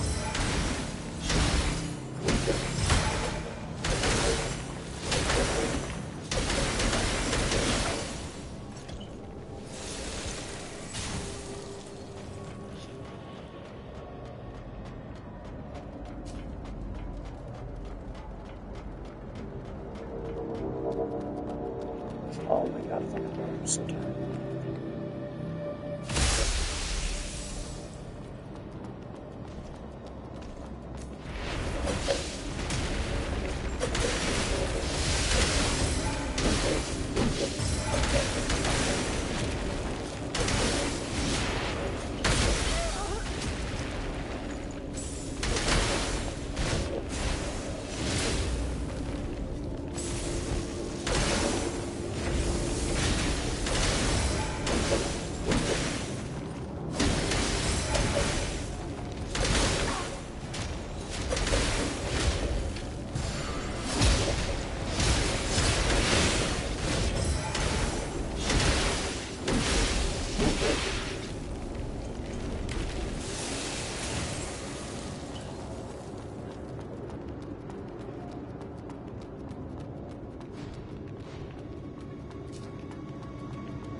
Yeah.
Sinners, you've been asking the Father for everything. For shelter.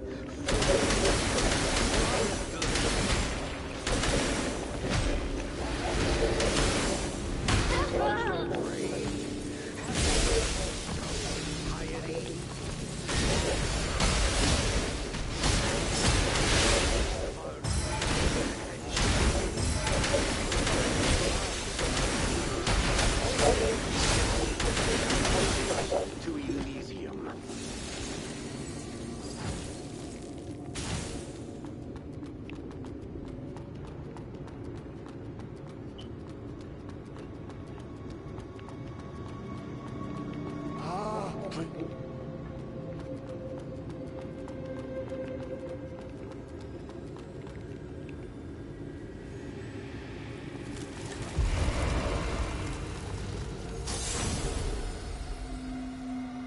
Lost it. The what?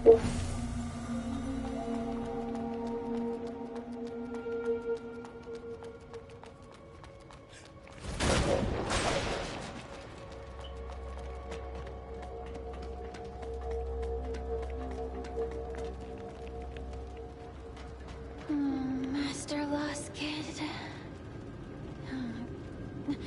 Did I fall asleep? Who's there? Oh, it's you. No, hello, matter. Since you and let me know when you're ready.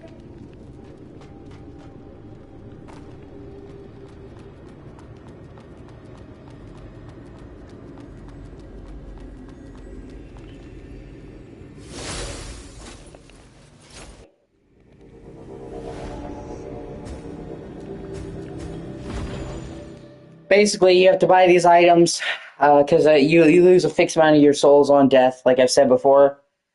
And when you buy these items, you lose slight amount in the transfer, but you bank them and you can keep them until you sell them again. So you lose a little bit in the process, but it keeps them safe. So that when you see me transfer back all the way here and talk to the guy, it's because he sells them cheaply. Oh, it's...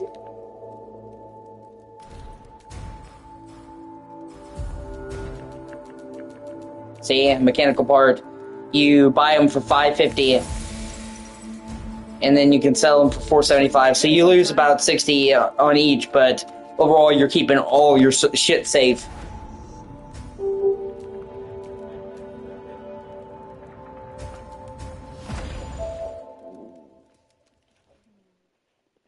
And he is the closest one to teleport to. You know, he's like right there. So.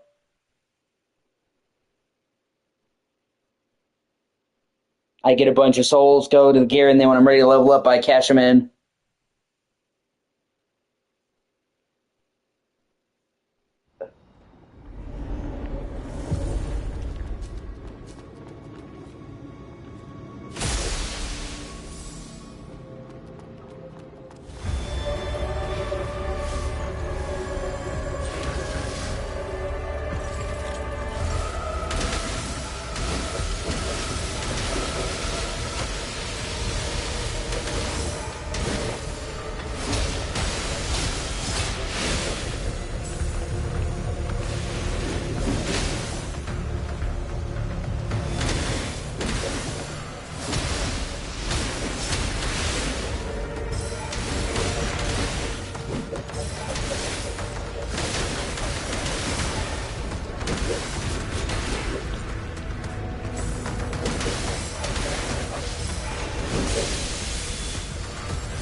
Fucked that bitch up.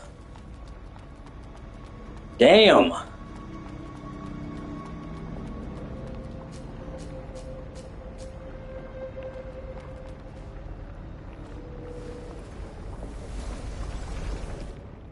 I mean, I blitzed her ass.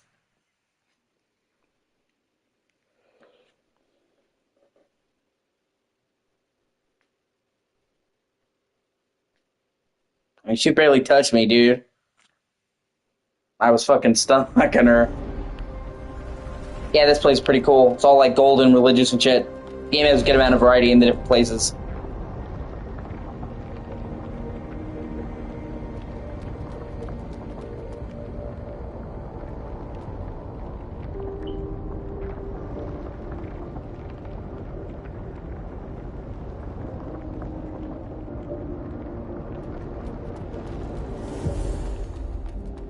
See, it's all like gold and pyramid-y and shit.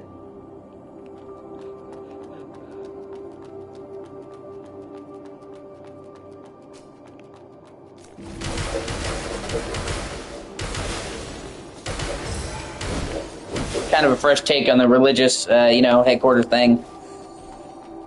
These guys are really cool because they have this lightning shield, but they can actually turn into like an energy whip.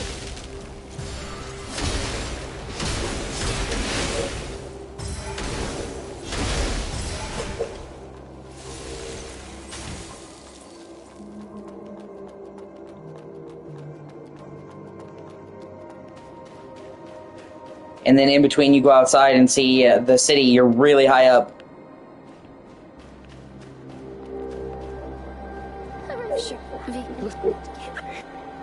Guess I'll have to. Just don't get killed. Just don't get killed. Yeah. It's got like the weird kind of like shapes and shit, the puddles, the gold trim, way high up in the city. So you can see, like, each major area in this game has been super different. The sewers, the desert slums with all the ruins, the inside of the city streets, the withered forest, this place, and wherever else I go next. The game only has a couple areas, but they're massive, and each one is different, so the game has a lot of variety. They're gathering together. Fucking awesome. I have to set up traps around the camera.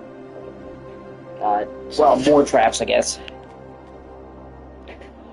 Oh, it makes me fucking feel bad because it makes me look trashy. Even though, you know, he didn't fucking bring them here. Oh well.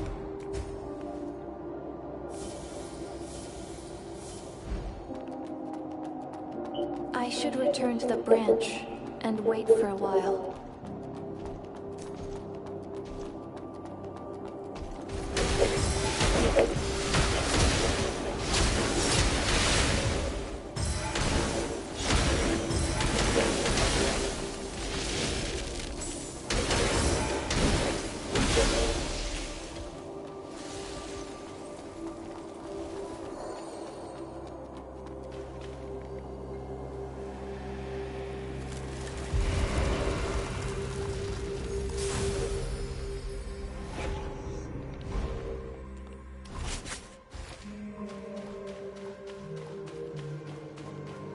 So yeah, this cool contrast between the inside and the outside, which I dig.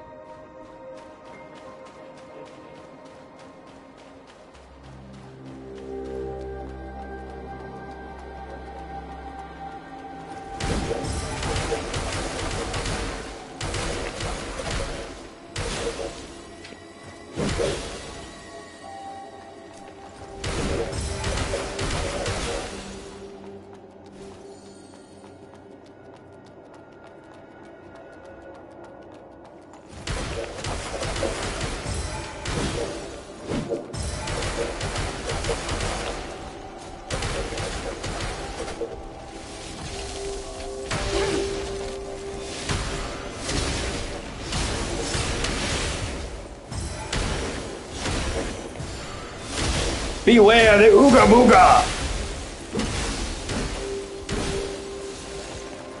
The almighty Punk build!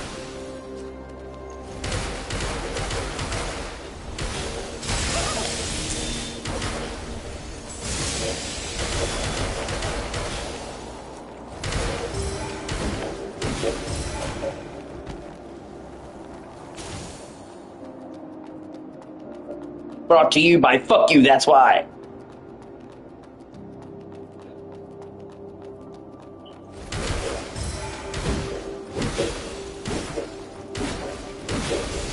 It's like, I hope you guys are... no, I'm sorry. It's like, I'm glad you guys are good with God, because you're about to meet him.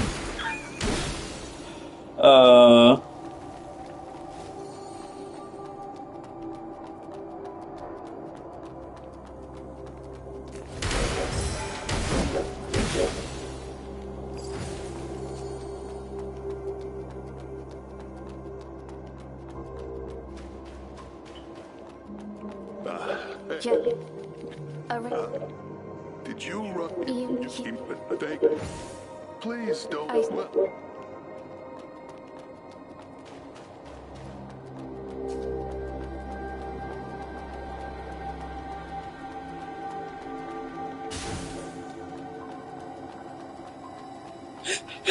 Fucking anxiety.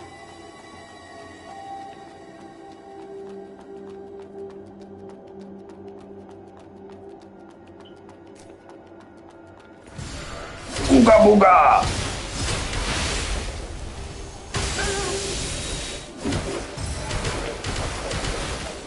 It's like, do you have time for me to tell you about our Lord and Savior, the Great Sword?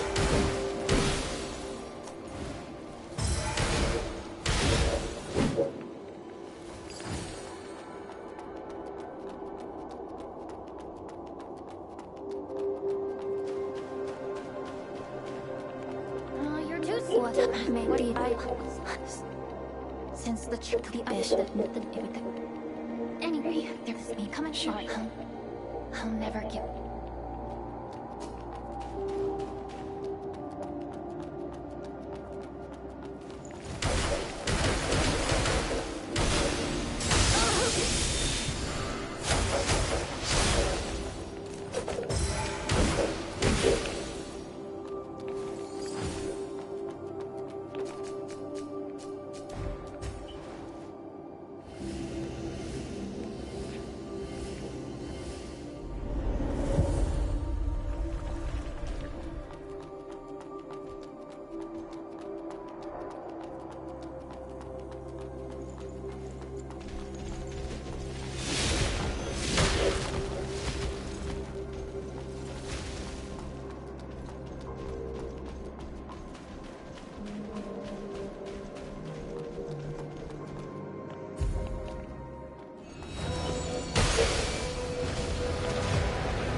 Fuck!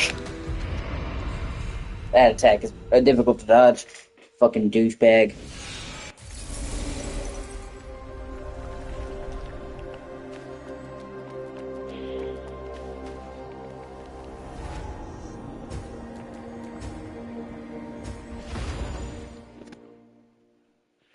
I'm gonna go bank my shit before I keep dying to this cocksucker.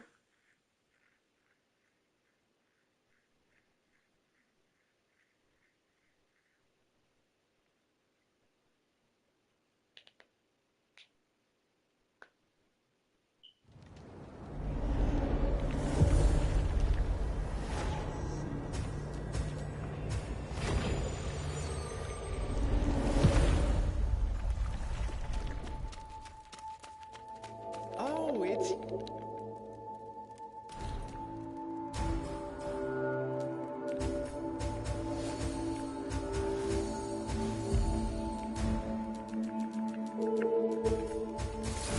Swing by again?